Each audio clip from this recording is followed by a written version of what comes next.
రండి, యెహోవాను గూర్చి ఉత్సాహధ్వని చేయుదము. మన రక్షణ దుర్గమును బట్టి సంతోషగానము చేయుదము.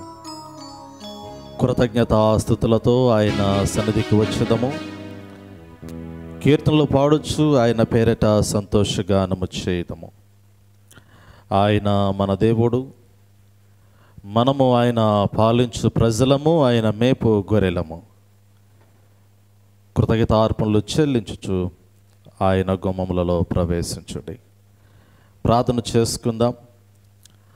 అందరూ తలలో వంచినట్లయితే దేవుని యొక్క మహోన్నతమైనటువంటి నామమునకు మహిమ కలుగునట్లు ఈ పరిశుద్ధ దినమందు యొక్క ఆరాధన మనకు దీవెనకరంగా ఆశీర్వాదకరంగా ఉండునట్లు ప్రారంభ ప్రార్థన చేసుకుందాం. మహాపరిశుద్ధుడైన తండ్రి, ప్రేమ కలిగిన మా దేవ, మీ ఘనమైన పరిశుద్ధమైన నామమునకు స్తుతులు చెల్లిస్తూ ఉన్నా. మీ మహా ఉన్నతమైనటువంటి కృపలో, మీ యొక్క ఉన్నతమైనటువంటి ప్రేమలో, మీ బిడ్డలమైనటువంటి మమ్మల్ందరినీ కూడా గడిచిన దినములలో మీ యొక్క రెక్కల చాటున భద్రపరిచి ఉన్నారు. మమ్మలను సజీవుల లెక్కలో ఉంచినైనా మరి యొక్క శ్రేష్టమైనటువంటి పరిశుద్ధ దిన ఆరాధనలోనికి మీరు మమ్మలను ప్రవేశపెట్టిన విధానమును బట్టి మిమ్మల్ని స్తుతిస్తూ ఉన్నాను. ప్రభా, ఈ దినమును చూడలేక ఎంతోమంది పరమపదించి ఉన్నారు. ఈ పరిశుద్ధ దినమందునైనా మీ సన్నిధిలోనికి ప్రవేశించలేనటువంటి వారు ఎంతోమంది లోకానుసారమైనటువంటి జీవితాన్ని కలిగి ఉన్నారు. కానీ నీ బిడలైనటువంటి వారిని పరిశుద్ధ దినమందు మీ సన్నిధిలోనికి నడిపించుకుని వారి ద్వారా ఆత్మతోనూ సత్యముతోనూ మీ మహోన్నతమైనటువంటి నామము ఆరాధించబడటానికి, కొనియాడబడటానికి మీరు అనుగ్రహించిన గొప్ప భాగ్యమును బట్టి మీ నామాన్ని స్తుతిస్తూ ఉన్నారు. ప్రభా, ఈ పరిశుద్ధ దినమందు యావత్ ప్రపంచంలో ఉన్నటువంటి క్రైస్తవ సంఘాలలో మరి జరుగుతున్నటువంటి ఆరాధనలోనైనా మీ యొక్క మహోన్నతమైనటువంటి నామము కొనియాడబడే భాగ్యాన్ని అనుగ్రహించండి. మీ పరిశుద్ధాత్మని యొక్క ప్రసన్నత మెండుగా సంఘముల మీద కుమ్మరించండి. ప్రభా, ఆయా సంఘాల్లోనికి నైనా మరి ప్రవేశిస్తున్నటువంటి నీ బిడ్డలైనటువంటి వారందరూ కూడా వారి హృదయాంతరంగములనైనా పరిశీలన చేసుకుంటూ మీ మహోన్నతమైనటువంటి రాకడ కొరకు సిద్ధపడేటువంటి భాగ్యమును మెండుగా అనుగ్రహించమని వేడుకొనొచ్చు. ప్రాముఖ్యంగా మా యొక్క సంఘములో జరుగుతున్నటువంటి ఆరాధనలో కూడా మీ సన్నిధిని తోడుగా ఉంచండి. పాటల ద్వారా మీ నామానికి మహిమ తెచ్చుకోండి. శ్రేష్టమైనటువంటి జీవపు వాక్యమును మెండుగా ఈ బిడ్డలకు ప్రభా మీరు అనుగ్రహించమని వేడుకొనొచ్చు. మీ పాదాల చెంతకు వచ్చినటువంటి వారిని దీవించండి నాయన. ఇంకా రావలసినటువంటి వారందరినీ కూడా త్వరగా మీ సన్నిధిలోనికి నడిపించి ఆరాధన అంతట్లో మా ద్వారా మీరే నీ నామానికి మహిమ తెచ్చుకోమని యేసు క్రీస్తు నామములో అడిగి వేడుకొనొచ్చున్నాము తండ్రి, ఆమేన్.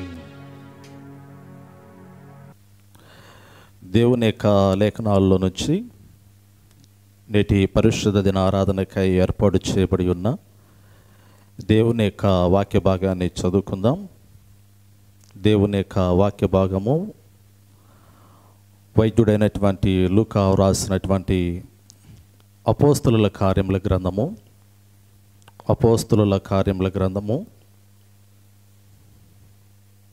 17వ అధ్యాయము 30వ వచనము నుండి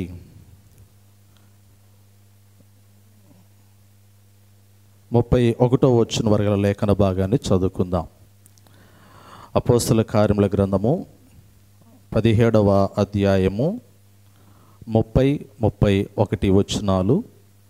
మన మధ్యలో ఉన్నటువంటి కుమార్తె జెసికా గ్లోరీ ముందుకు వచ్చి దేవుని యొక్క వాక్య భాగాన్ని చదివి వినిపించవలసిందిగా ఆహ్వానిస్తూ ఉన్నాను. నేటి పరిశుద్ధ దినముకై ఏర్పాటు చేయబడిన లేఖన భాగము అపోస్తుల కార్యములు 17వ అధ్యాయము 30-31 చదువుకుందాం. ఆ ఆజ్ఞ కాలములను దేవుడు చూచి అజ్ఞాన కాలములను దేవుడు చూడనట్టుగా ఉండెను. ఇప్పుడైతే అంతటను అందరూ మారు మనసు పొందవలెనని మనుషులకు ఆజ్ఞాపించుచున్నాడు. ఎందుకనగా తాను నియమించిన మనిషిని చేత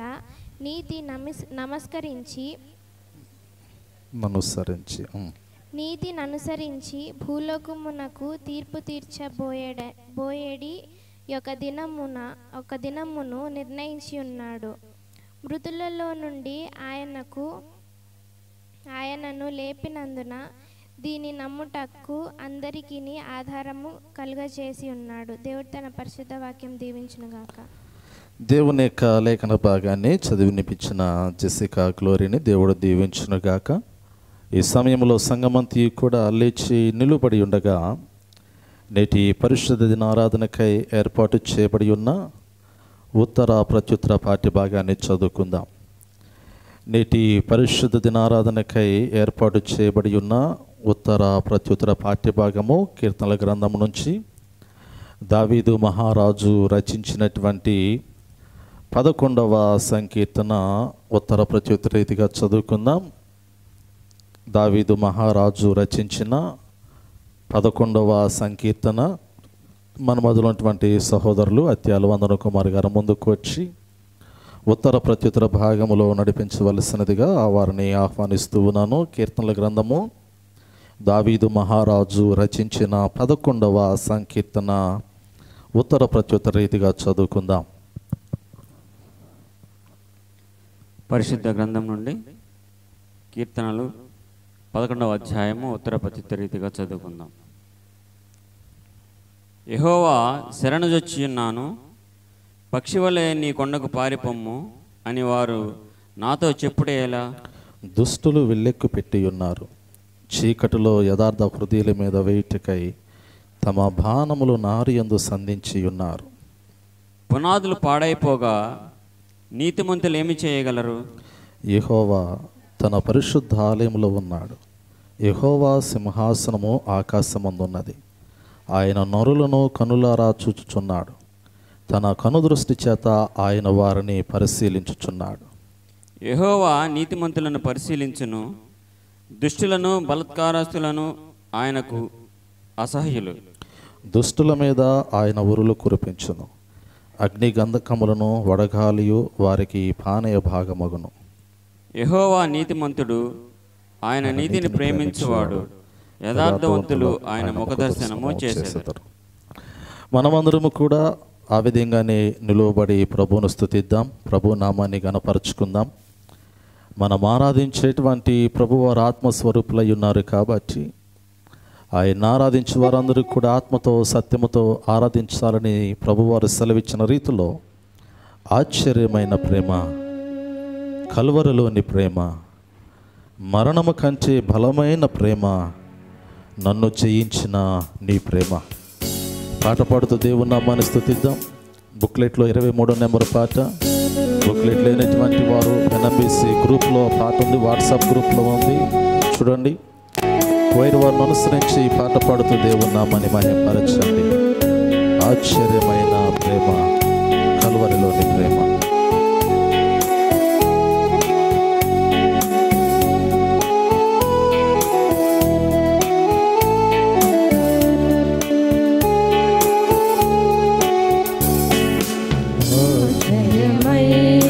ప్రేమ, కల్వరిలోని ప్రేమ, మరణము కంటే బలమైన ప్రేమ, నన్ను జయించే నీ ప్రేమ, మరణము కంటే బలమైన ప్రేమ, నన్ను జయించే నీ ప్రేమ, ఆశ్చర్యమైన ప్రేమ, నరమును వీడిన ప్రేమ, త్వరలో ఆత్మను వెతికిన ప్రేమ.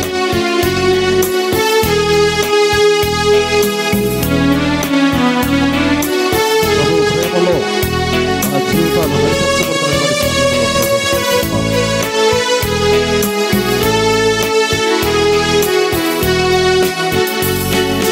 పరమును వీడిన ప్రేమ, ధరలో పాపిని వెదకిన ప్రేమ,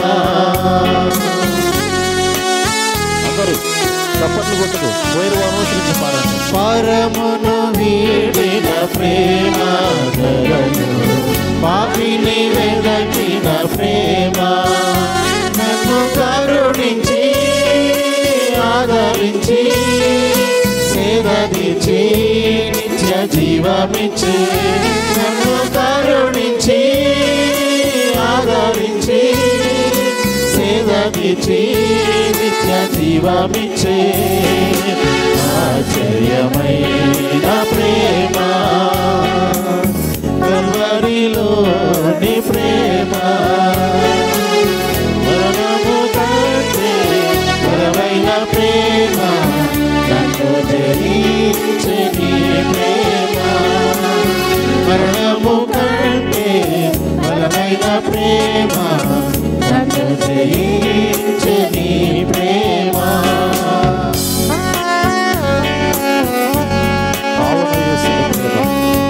సిలువలో పాపిన మోసిన ప్రేమ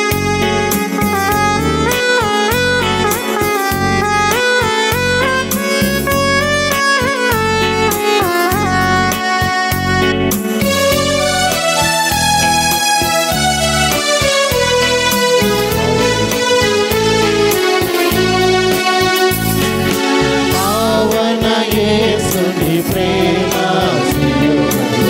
పాపిని మోసిన ప్రేమ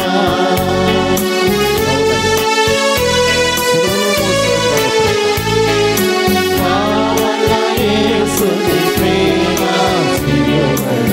పాపిని మోసిన ప్రేమ నాకై మరణించి జీవమిచ్చి జయమిచ్చి తన మహిమనిచ్చి నాకై మరణించి జీవమిచ్చి జయమిచ్చి తన మహిమనిచ్చి ఆశ్చర్యమైన ప్రేమ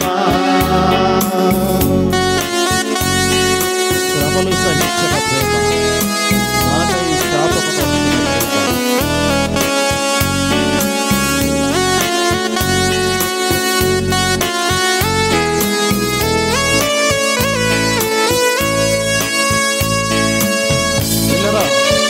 సంఘములు అందరూ కూడా దేవుని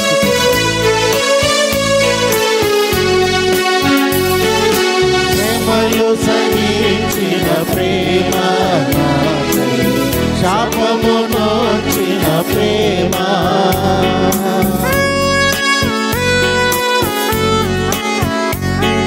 శ్రమలు సహించిన ప్రేమ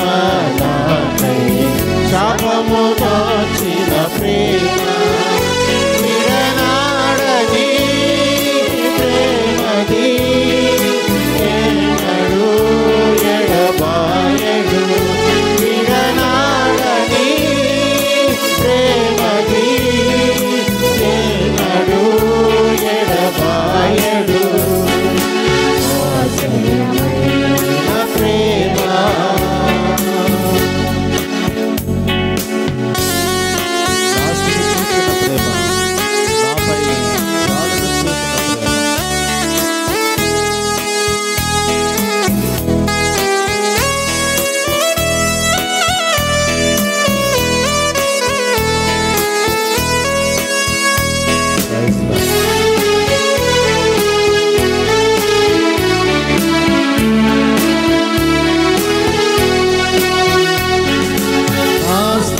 చూచిన ప్రేమ గాలిని చూపిన ప్రేమ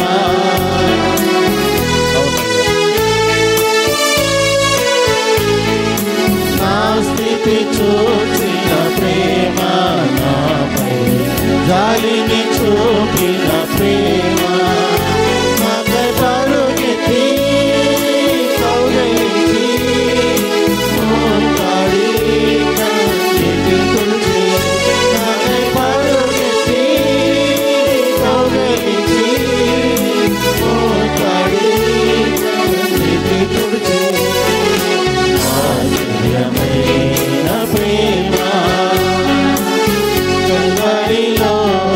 ప్రేమ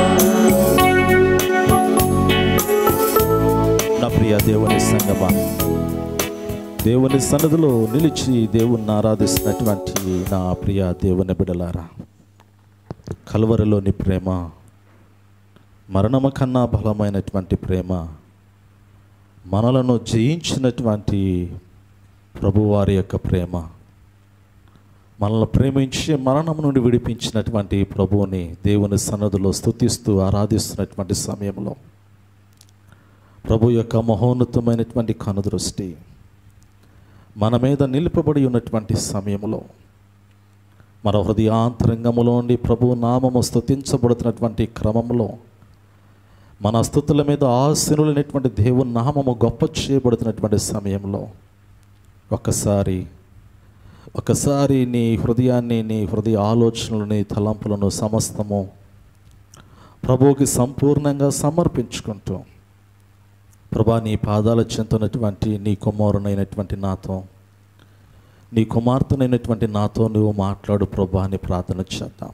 మనతో మాట్లాడినట్లు మనం అందరము ప్రార్థన చేద్దాం.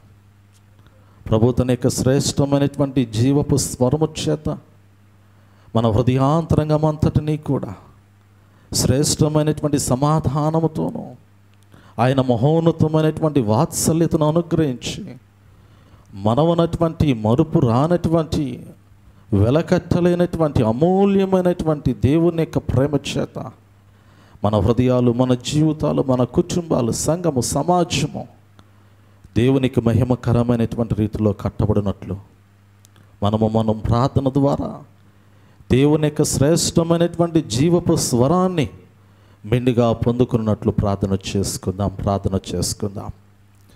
నిత్యము పరిశుద్ధుడు పరిశుద్ధుడు పరిశుద్ధుడు పరిశుద్ధుడు పరిశుద్ధుడు పరిశుద్ధుడని కొనియాడబడుచున్నటువంటి మా ప్రియ పరలోకపు తండ్రి, మీ ఘనమైన, పరిశుద్ధమైన, మహోన్నతమైన నామమునకు స్తుతులు చెల్లిస్తూ ఉన్నాను. నీవు నరుణ్ణి జ్ఞాపకం చేసుకున్నట్టుకు ఆ నరుడు ఏ పాటివాడని లేఖనాల్లో సెలవిచ్చారు. ఈ లోకములో నరు లేక జీవితాలు నాయన దుమ్ముతోనూ, ధూళితోనూ, పెంటతో సమానమైనటువంటి జీవితాలుగా కనపరచబడి రెప్పపాటులో కనుమరుగైపోతున్నటువంటి మానవ జీవితము పట్ల మీరు చూపినటువంటి ప్రేమ, వాత్సల్యత నాయన వెలకట్టలేనటువంటిది.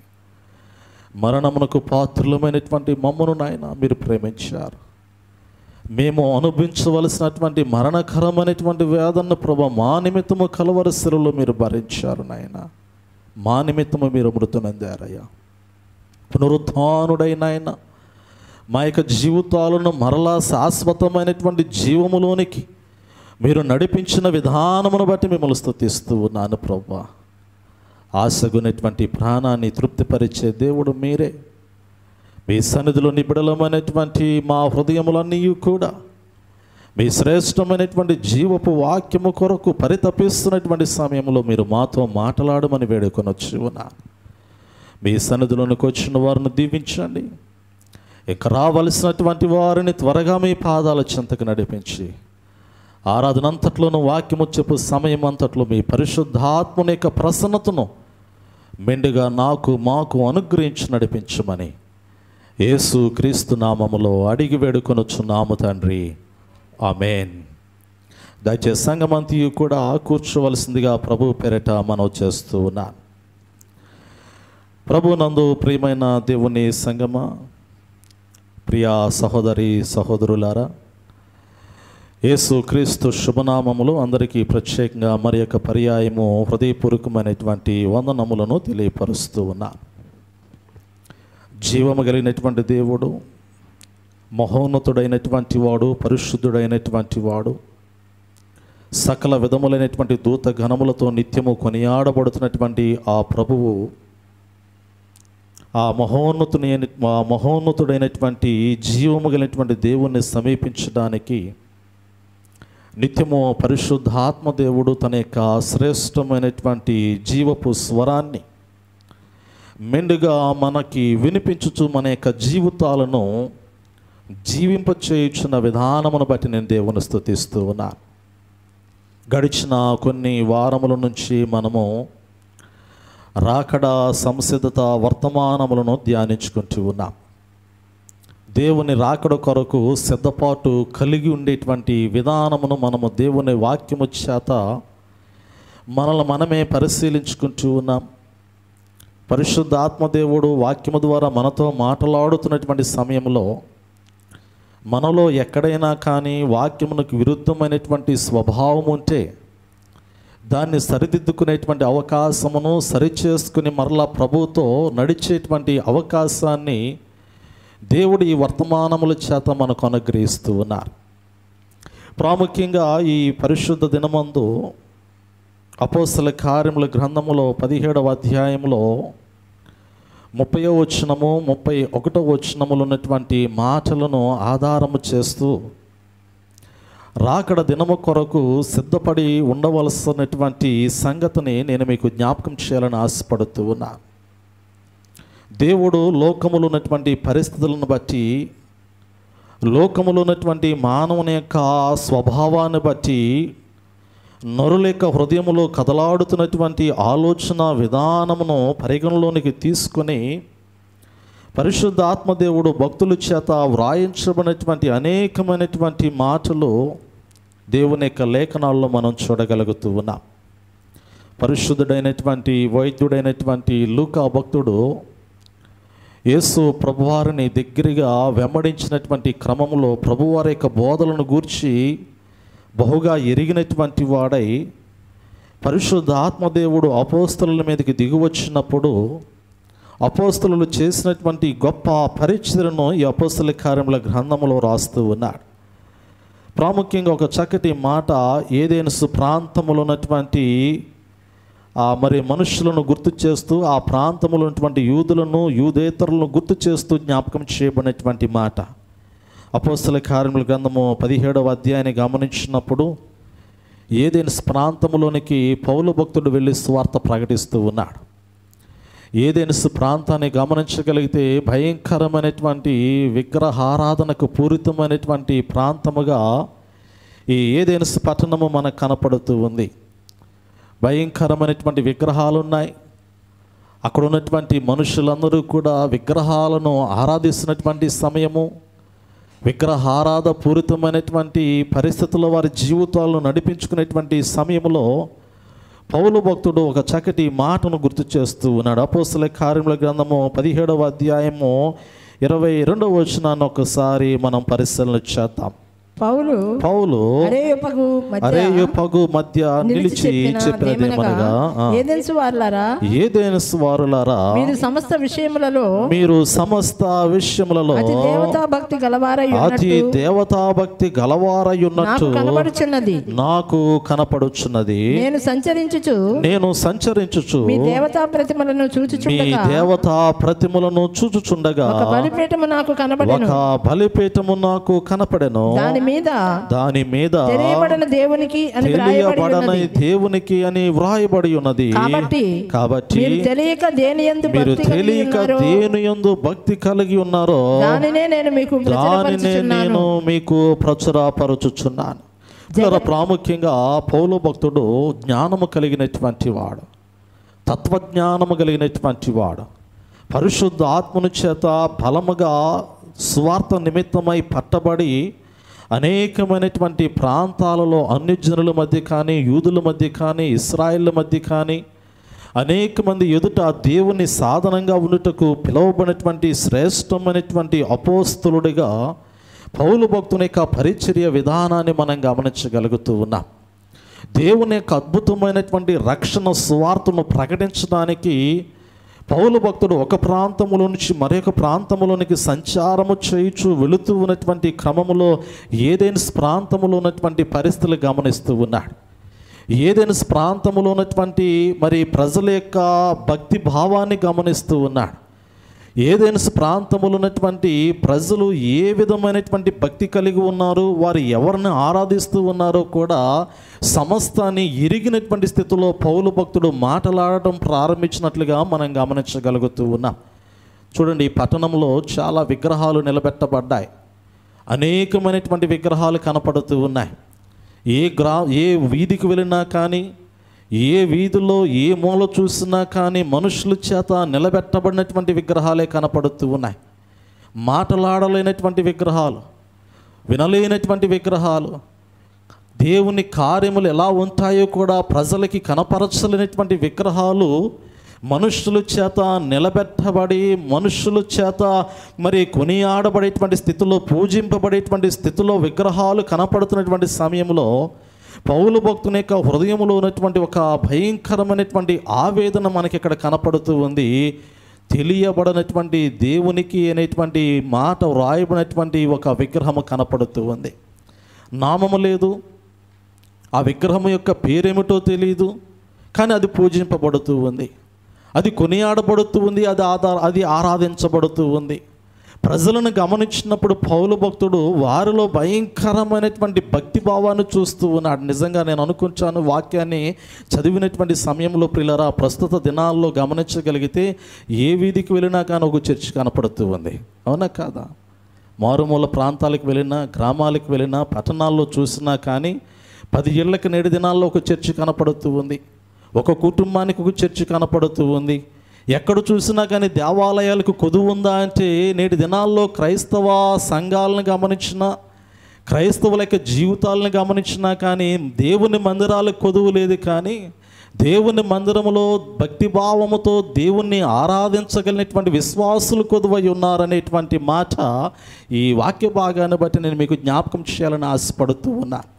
మందిరాలు కట్టబడుతూ ఉన్నాయి, ఆరాధించగలిగినటువంటి స్థితిలో హృదయాంతరంగములో దేవుడు కొలువై ఉన్నటువంటి విశ్వాసుల యొక్క జీవితాలు ప్రస్తుత దినాల్లో కనపడనటువంటి పరిస్థితి కనపడుతూ ఉంది.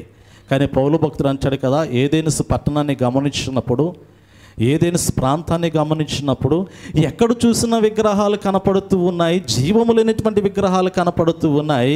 ప్రజలను గమనించినప్పుడు భక్తిలో వారు కలిగి ఉన్నటువంటి ఆలోచన ఎవరికి సాటి రానటువంటి భక్తి భావాలు వారిలో కనపడుతూ ఉన్నాయి కదా. చూడండి, చక్కటి మాట ఇక్కడ గుర్తు చేస్తున్నాడు కదా. మనం గమనించగలిగితే తెలియబడిన పైవచనములో దేవతా భక్తి గలవారై ఉన్నట్లుగా నాకు కనపడచ్చు ఉన్నది. ఏదెన్సు వారులారా, మీరు సమస్త విషయంలో అతి దేవతాభక్తి గలవారై ఉన్నట్లుగా నాకు కనపడుతుంది. ఎంత భక్తి అంటే దేవుని కోసము అవసరమైతే శరీరాలను కూడా నలగొట్టుకునేటువంటి భక్తి, అవసరమైతే శరీరాలను కోసుకునేటువంటి భక్తి, అవసరమైతే ఎంతకైనా కానీ తెగించగలిగినటువంటి భక్తి ఆనాటి దినాల్లో భయంకరమైనటువంటి విగ్రహారాధ పూరితమైనటువంటి స్వభావము కలిగినటువంటి మనుషుల యొక్క హృదయాలలో కనపడుతూ ఉన్నట్లుగా మనం చూడగలుగుతూ ఉన్నాం కదా. ఈ వాక్యాన్ని మనం చదువుతూ ఉన్నటువంటి సమయంలో పాత నిబంధన కాలంలో ఉన్నటువంటి ప్రవక్త అయినటువంటి ఏలియా యొక్క జీవితం మనకు గుర్తుకు వస్తూ వచ్చింది. ఆహాబు రాజు, యెజబెలు రాణి యొక్క జీవితాలను గమనించగలిగితే వారు అడుగడుగునా కూడా బయలు ప్రవక్తలు నిలబెడుతూ ఉన్నారు, బయలు దేవతలు నిలబెడుతూ ఉన్నారు.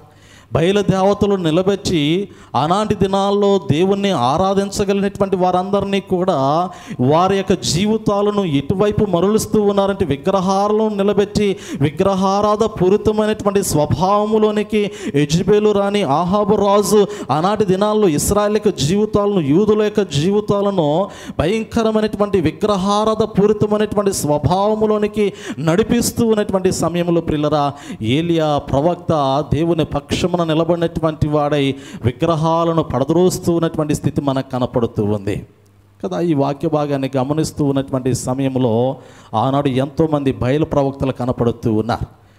ఏలియా ప్రవక్త యెజబెలు రాణి దగ్గరికి, ఆహాబు దగ్గరికి వచ్చి జీవము కలిగినటువంటి దేవుణ్ణి ఆరాధించగలిగినటువంటి వారు ఎవరైతే ఉన్నారో వారందరినీ ఒక పక్షమున నడిపించడానికి, మరి ఆనాటి దినాల్లో దేవుని యొక్క మహోన్నతమైనటువంటి నామమును గొప్ప చేయటానికి, ఆ దేవుని యొక్క నామమును కొనియాడబడేటట్లుగా చేయటానికి ఒక బలి అర్పణ క్రమమును ఏలియా ప్రవక్త ఆరంభించినట్లుగా పరిశుద్ధ గ్రంథములో మనం చూడగలుగుతూ ఉన్నాం. వధించబడేటువంటి మరి ఆ బలి పశువును గూర్చినటువంటి సంగతి మనకు అక్కడ జ్ఞాపకం చేయబడుతూ ఉంది.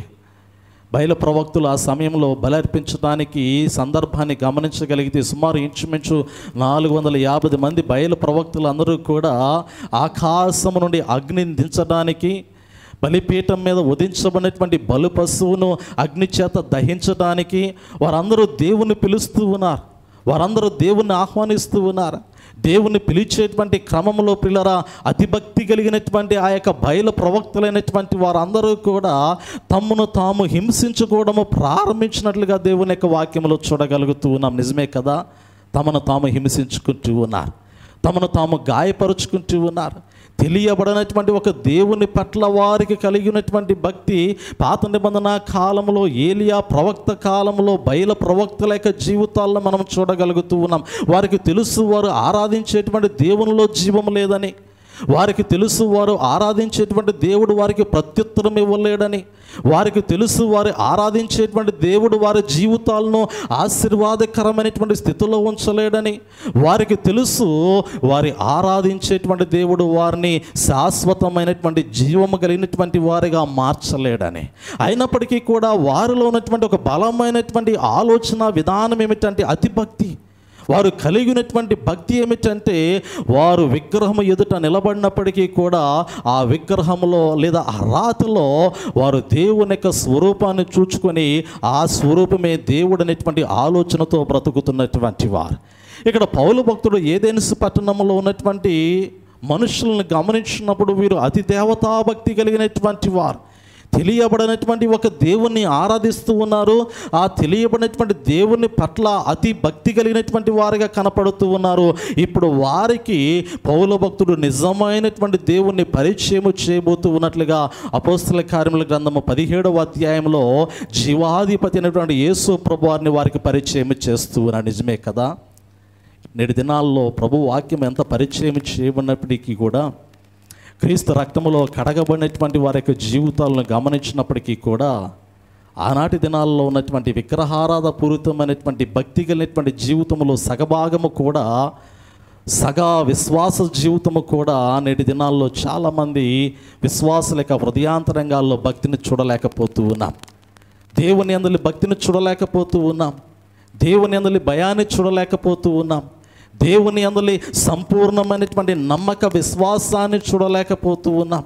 దేవుణ్ణి అనుసరించేటువంటి క్రమంలో వారి కలిగి ఉన్నటువంటి ఆలోచన విధానంలో మార్పును లేదా వారి హృదయాంతరంగంలో కలిగేటువంటి మారు మనసులో వచ్చేటువంటి మార్పును కూడా చూడలేనటువంటి పరిస్థితి నేటి దినాల్లో కనపడుతూ ఉన్నట్లుగా బాహుటంగా నేను మీకు జ్ఞాపకం చేస్తూ ఉన్నాను. పిల్లలు ఆరాధించబడటానికి స్థలాలు ఉన్నాయేమో, కానీ ఆరాధించడానికి సంపూర్ణంగా క్రీస్తు రక్తములో కడగబడినటువంటి విశ్వాసుల యొక్క సమూహం అయితే, భక్తి కలిగినటువంటి సమూహం అయితే దేవుని ఎదుట కానరాని వారిగా ఉన్నట్లుగా దేవుని యొక్క వాక్యము ద్వారా నేను మీకు జ్ఞాపకం చేయడానికి ఇష్టపడుతూ ఉన్నాను. ఎందుకంటే కడవర దినాలు రాకడ సంసిద్ధత వర్తమానాలు మీకు అందించబడుతూ ఉన్నాయి. కాబట్టి రాకడ సంసిద్ధత వర్తమానాల్లో భాగంగా క్రీస్తు రక్తములో కడగబడినటువంటి క్రైస్తవ విశ్వాసి అయినటువంటి వాడు భక్తి భావములతో దేవుని పాదాల చెంత దేవుని స్తుతించేటువంటి స్థితిలో ఉండాలి అనేటువంటి మాట నేను బాహుటంగా మీకు దేవుని వాక్యమును బట్టి హెచ్చరిస్తూ ఉన్నాను. ఈ 17వ అధ్యాయంలో మనం గమనించగలిగితే పౌలు భక్తుడు మాట్లాడినటువంటి మాటల్లో ఇంకొక ప్రాముఖ్యమైనటువంటి మాటను నేను మీకు గుర్తు చేస్తాను. మనం చదివినటువంటి వాక్యంలో 30వ వచనాన్ని మనం గమనించగలిగితే ఆ అజ్ఞాన కాలములను దేవుడు చూచి చూడనట్టుగా ఉండెను. ఇప్పుడైతే అంతటను అందరూ మారు మనసు పొందవలనని మనుషులకు ఆజ్ఞాపించుచున్నాడు. ఎందుకనగా తాను నియమించిన మనుషుని చేత నీతిని అనుసరించి భూలోకమునకు తీర్పు తీర్చబోయేడు ఒక దినమును నిర్ణయించి ఉన్నాడు. పిల్లలు గమనించండి, పౌలు భక్తుడు మాట్లాడుతున్నటువంటి మాటల్లో ఇంకొక ప్రాముఖ్యమైనటువంటి మాట ఏమిటంటే ప్రభువుని వారికి పరిచయం చేస్తూ ఉన్నాడు. నిజమైనటువంటి రక్షణ గూర్చినటువంటి వర్తమానాన్ని పౌలు భక్తుడు ఏదైనా పట్టణంలో ప్రజలకు అందించి ఉన్నాడు. వారు ఆ మాటలు వినిన తరువాత మరలా ఇంకొక మాటను వారికి గుర్తు చేస్తూ ఉన్నాడు. ఆ మాట ఏమిటంటే ఆ అజ్ఞాన కాలమందు అంటాడు. ఆ అజ్ఞాన కాలమందు పాత నిబంధన కాలంలో అబ్రహాము నడిచిన కాలము కావచ్చు, మోషే నడిచిన కాలము కావచ్చు, యాకోబు నడిచిన యేసేపు నడిచిన కాలము కావచ్చు, పాత నిబంధన కాలంలో పితరులైనటువంటి వారు దేవునితో నడుస్తూ ఉన్నారు. ఇశ్రాయేలైనటువంటి వారు దేవునితో నడుస్తూ ఉన్నారు, యూదులైనటువంటి వారు దేవునితో నడుస్తూ ఉన్నారు. ఆ కాలాన్ని ప్రభువారు దేవుని యొక్క వాక్యంలో పరిశుద్ధాత్మ దేవుడు పౌలు భక్తుని ద్వారా మాట్లాడినటువంటి మాటలు మనం గమనించగలిగితే ఆ అజ్ఞాన కాలంలో దేవుడు చూసి చూడనట్లుగా ముందుకు వెళ్ళి ఉన్నాడేమో, కానీ ఇప్పుడైతే దేవుడు ఆ విధమైనటువంటి ఆలోచన మానవుల పట్ల కలిగి ఉండలేదనేటువంటి మాట జ్ఞాపకం చేస్తూ ఉన్నాడు. ఆనాడు దేవుడు మానవుల పట్ల చూచి చూడనటువంటి రీతిలో వారి యొక్క జీవితాలను ముందుకు నడిపించాడేమో, కానీ ప్రస్తుత దినాల్లో మానవుని యొక్క జీవితంలో మాత్రము దేవుడు అలాంటి ఆలోచన కలిగలేడు. ఇప్పుడైతే అంతటను అందరూ మారు మనసు పొందవలసిందనే దేవుడు ఖచ్చితంగా ఆజ్ఞాపించినట్లుగా దేవుని యొక్క వాక్యంలో జ్ఞాపకం చేయబడుతూ ఉంది. నేను అనుకుంటాను కదా, ఆ కాలమైనా ఈ కాలమైనా కానీ మానవుని యొక్క ఆలోచన విధానం మారలేదు. ఆ కాలమైనా ఈ కాలమైనా మానవుని యొక్క ఆలోచన విధానం మారలేదు, మానవుని యొక్క నడవడిక మారలేదు, మానవుని యొక్క తలంపులు మారలేదు, మానవుని యొక్క ఉద్దేశాలు మారలేదు. మానవులైనటువంటి పాప స్వభావం అనేటువంటిది పరిపూర్ణంగా సంపూర్ణంగా తీసివేయబడటానికి నరుడు అవకాశము ఉన్నప్పటికీ కూడా దానిని అందిపుచ్చుకోలేనటువంటి స్థితిలో బ్రతుకుతున్నాడు అనేటువంటి మాట నేను మీకు జ్ఞాపకం చేస్తూ ఉన్నా కదా. మనము గమనించగలిగితే యెషయా గ్రంథంలో రాయబడినటువంటి మాటల్లో 1వ అధ్యాయం 2వ వచనంలో చక్కటి మాట దేవుడు మాట్లాడుతూ ఉన్నాడు కదా. ఎత్తు తన కామాందుని ఎరుగునంచ కదా, చక్కటి మాట అక్కడ చదవబడుతుంది. చదవండి ఒకసారి యెషయా గ్రంథము 1వ అధ్యాయం 2వ వచనము. ఎద్దు తన కామందుని ఎరుగును, ఎత్తు తన కామాందుని ఎరుగును, సొంతవాని తోటి తెలుసుకొను. ఇశ్రాయేలులకు తెలివి లేదు, నా జనులు యోచింపరు. చూడండి పిల్లలు, వచనంలో అంటాడు కదా, ఎద్దు తన కామాందుని ఎరుగును, గాడిద సొంతవాని తోటే తెలుసుకుని అంటాడు కదా. నిజంగా వాక్యాన్ని గమనించినప్పుడు వేటి స్థితి ఏమిటో, వాటి స్థానం ఏమిటో కూడా జీవరాశులు కానీ జంతువులు కానీ సమస్తము కానీ అవి గ్రహించగలుగుతూ ఉన్నాయి. దొడ్డెలో నుండి ఒక గాడిద బయటకు వెళ్ళిందంటే మరలా తిరిగి సాయంకాల సమయంలో అది తిరిగి ఆహారము భుజించిన తర్వాత అది తిరిగి తన యజమానుడు లేకపోయినప్పటికీ కూడా తన నివసించేటువంటి దొడ్డె ఎక్కడుంది, తన కట్టబడేటువంటి స్థలం ఎక్కడుందో ఎరిగి అది మరలా గృహానికి చేరుతూ ఉన్నట్లుగా, దొడ్డులోనికి ప్రవేశిస్తూ ఉన్నట్లుగా దేవుని యొక్క వాక్యములో మనం చూడగలుగుతూ ఉన్నాం. జంతువులకి దేవుడు జ్ఞానం ఇచ్చాడు. జంతువులకు దేవుడు తను నివసించేటువంటి స్థలం ఏమిటో ఎరిగి ఆ స్థలంలోనికి వచ్చేటువంటి ఆ జ్ఞానము, ఆ యొక్క ఆలోచన విధానము జంతువుల్లో కలిగి ఉన్నది. కానీ మనుషులలో ఆ జ్ఞానము కుదువై ఉన్నట్లుగా దేవుని యొక్క వాక్యము హెచ్చరిస్తూ ఉంది. నిన్ను సృష్టించిన వాడు నీకు తెలుసు, నిన్ను రక్షించిన వాడు నీకు తెలుసు, నిన్ను విమోచించిన వాడు నీకు తెలుసు, నిన్ను పోషించిన వాడు నీకు తెలుసు, నిన్ను కాపాడుతున్నటువంటి వాడు నీకు తెలుసు, నీ జీవితాన్ని సంరక్షించి శాశ్వతమైనటువంటి జీవములో నిన్ను ఉంచాలని పరితపిస్తున్నటువంటి వాడు నీకు తెలిసినప్పటికీ కూడా నీవు ఆయన్ని ఎరగనటువంటి స్థితిలో బ్రతుకుతూ ఉన్నట్లుగా దేవుని యొక్క వాక్యములో దేవుడు యెషయా గ్రంథములో ప్రవక్త చేత మాట్లాడినట్లుగా మనం గమనించగలుగుతూ ఉన్నాం. నిజమే, నా ప్రజలు జ్ఞానము లేనటువంటి వారు, నా ప్రజలు నన్ను ఎరగనటువంటి స్థితిలో విడిచి తిరుగులాడుతున్నటువంటి వారు అనేటువంటి మాట ఈ యెషయా గ్రంథము 1వ అధ్యాయంలో మనం గమనించగలుగుతూ ఉన్నాం. పిల్లల 4వ వచనము చివరి భాగంలో మాట రాయబడుతూ ఉంది, ఆయనను విడిచి తొలగిపోయి ఉన్నారు, నిత్యము తిరుగుబాటు చేయుచు అనేటువంటి మాట. నిజమే, ఆ వాక్యాన్ని గమనించినప్పుడు దేవుని స్వరూపములో సృష్టించబడినటువంటి నరుల యొక్క జీవితాలు దేవుణ్ణి ఎరగనటువంటి స్థితిలో సంచారము చేయుచున్నట్లుగా మనం కనపడుతూ ఉంది. మనం ఎక్కడికి వెళ్ళాలో తెలుసు కానీ వెళ్ళలేనటువంటి పరిస్థితి, మన నివాసములు ఏమిటో తెలుసు కానీ నివాసమును స్వతంత్రించుకోలేనటువంటి పరిస్థితి దేవుని యొక్క వాక్యమును బట్టి పరిశుద్ధాత్మ దేవుడు మాట్లాడుతూ ఉన్నాడు. ఆ అజ్ఞాన కాలమందు దేవుడు చూసి చూడనట్లుగా ఉన్నాడేమో, కానీ ఇప్పుడైతే అంతటను అందరూ మారు మనసు పొందవలసినది అనేటువంటి మాట దేవుని యొక్క వాక్యములో అపోస్తల కార్యముల గ్రంథము 17వ అధ్యాయము 30వ వచనాన్ని గమనించగలుగుతూ ఉన్నాం. తర్వాత 31వ వచనంలో అంటాడు కదా, ఎందుకు మారు మనసు పొందాలో అక్కడ గుర్తు చేస్తూ ఉన్నాడు. ఎందుకు మారు మనసు పొందమని మనుషులకు దేవుడు ఆజ్ఞాపించాడో 31వ వచనంలో తెలియపరుస్తూ ఉన్నాడు. చూడండి ఒకసారి. ఎందుకనగా అపోస్తల కార్యముల గ్రంథము 17వ అధ్యాయము 31 తాను నియమించిన మనుషుని చేత ఎందుకనగా తాను నియమించిన మనుషుని చేత నీతిని అనుసరించి భూలోకమునకు తీర్పు తీర్చబోయేడు ఒక దినమును నిర్ణయించి ఉన్నాడు. పిల్లలు గమనించండి, దేవుని యొక్క వాక్యములో పరిశుద్ధాత్మ దేవుడు పౌలు భక్తుని ద్వారా మాట్లాడుతున్నటువంటి మాటల్లో మనం గమనించగలిగేది ఎందుకు మారు మనసు ఎందుకు పొందాలి. దేవుడు ఆ జ్ఞాన కాలంలో చూడనట్లుగా వారిని విడిచిపెట్టాడేమో, కానీ ఇప్పుడు ఎందుకు విడిచిపెట్టట్లేదు? నిజమే కదా, అప్పుడు విడిచిపెట్టినటువంటి దేవుడు ఇప్పుడు ఎందుకు విడిచిపెట్టట్లేదు? ఆనాడు కృప చూపినటువంటి దేవుడు ఈనాటి దినాల్లో మానవుని పట్ల అదే కృప చూపించవచ్చు కదా.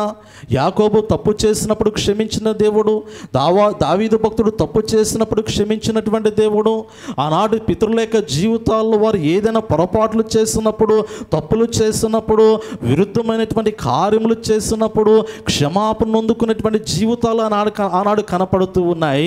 నేటి దినాల్లో అటువంటి క్షమాపణ మానవుని యొక్క జీవితానికి ఎందుకు దూరమైనది అనేటువంటి ఒక ఆలోచన నేను మీకు జ్ఞాపకం చేస్తూ ఉన్నాను కదా. మీరు అనొచ్చు, ఇది క్షమాకాలమే కదండి, కృపాకాలమే కదండి, దేవుడు ఎన్ని తప్పులు చేసినా క్షమించేటువంటి మనస్సు గలవాడే కదండి అనేటువంటి ఆలోచన చాలామంది హృదయాల్లో కనపడుతూ ఉన్నది పిల్లరా.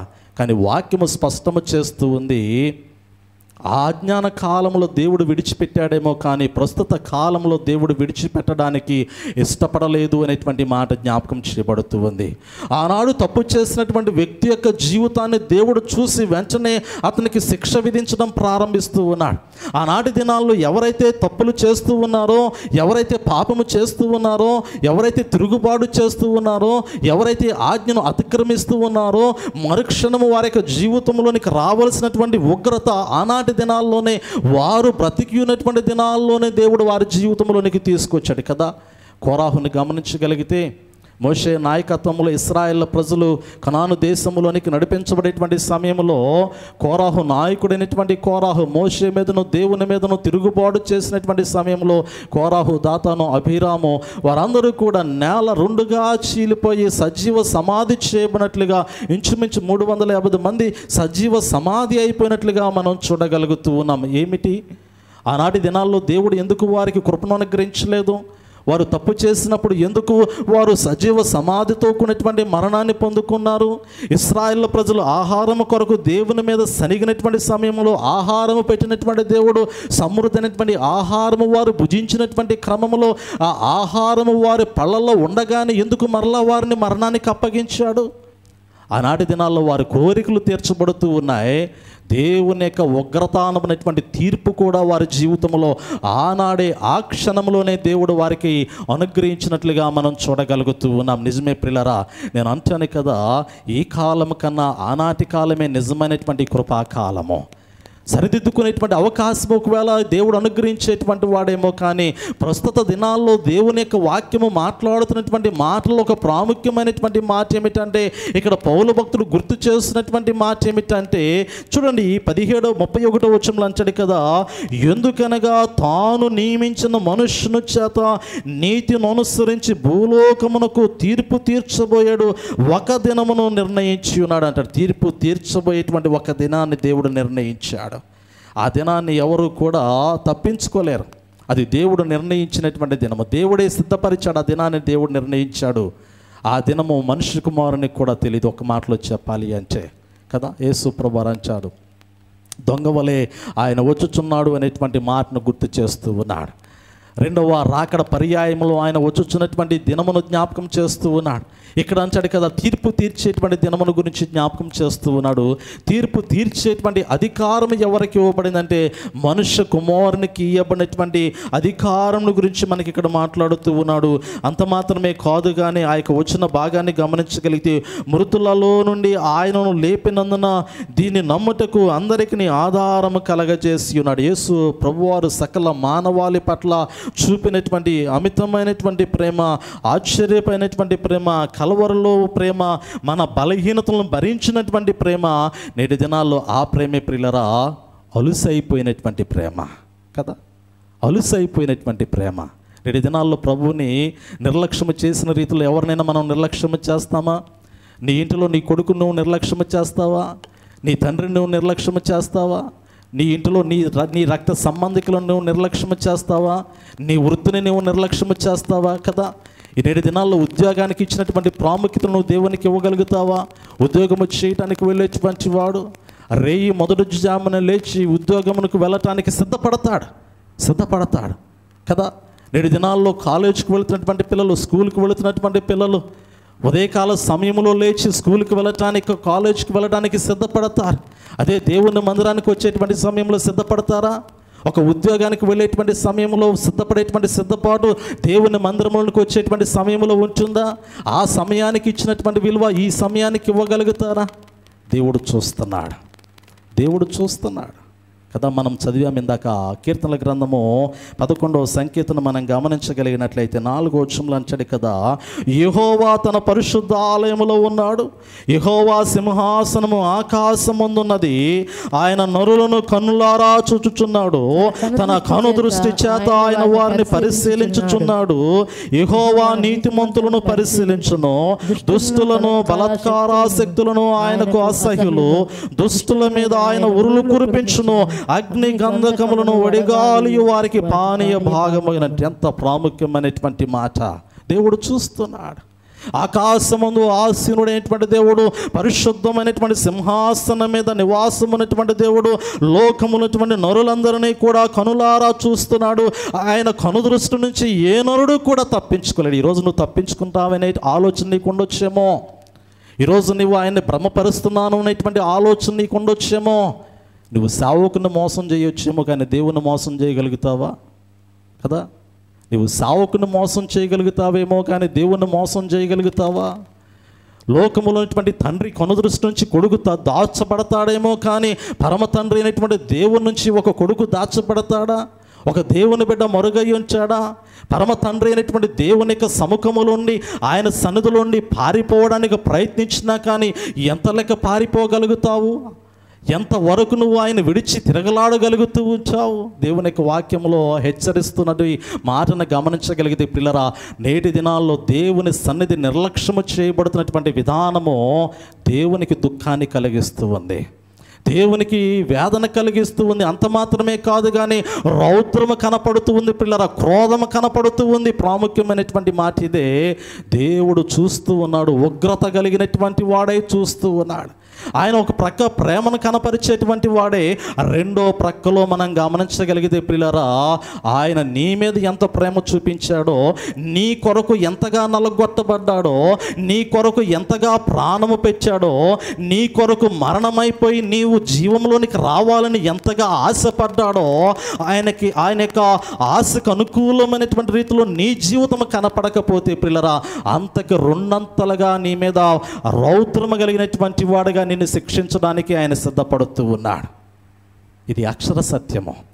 ప్రస్తుత దినాల్లో పిల్లల స్వార్థ పరిచయను మనం గమనించగలిగితే రెండుగా విభాగించబడింది. మీరు గమనించండి, కరోనా తర్వాత పరిచర్య మారింది, సేవా పరిచర్య.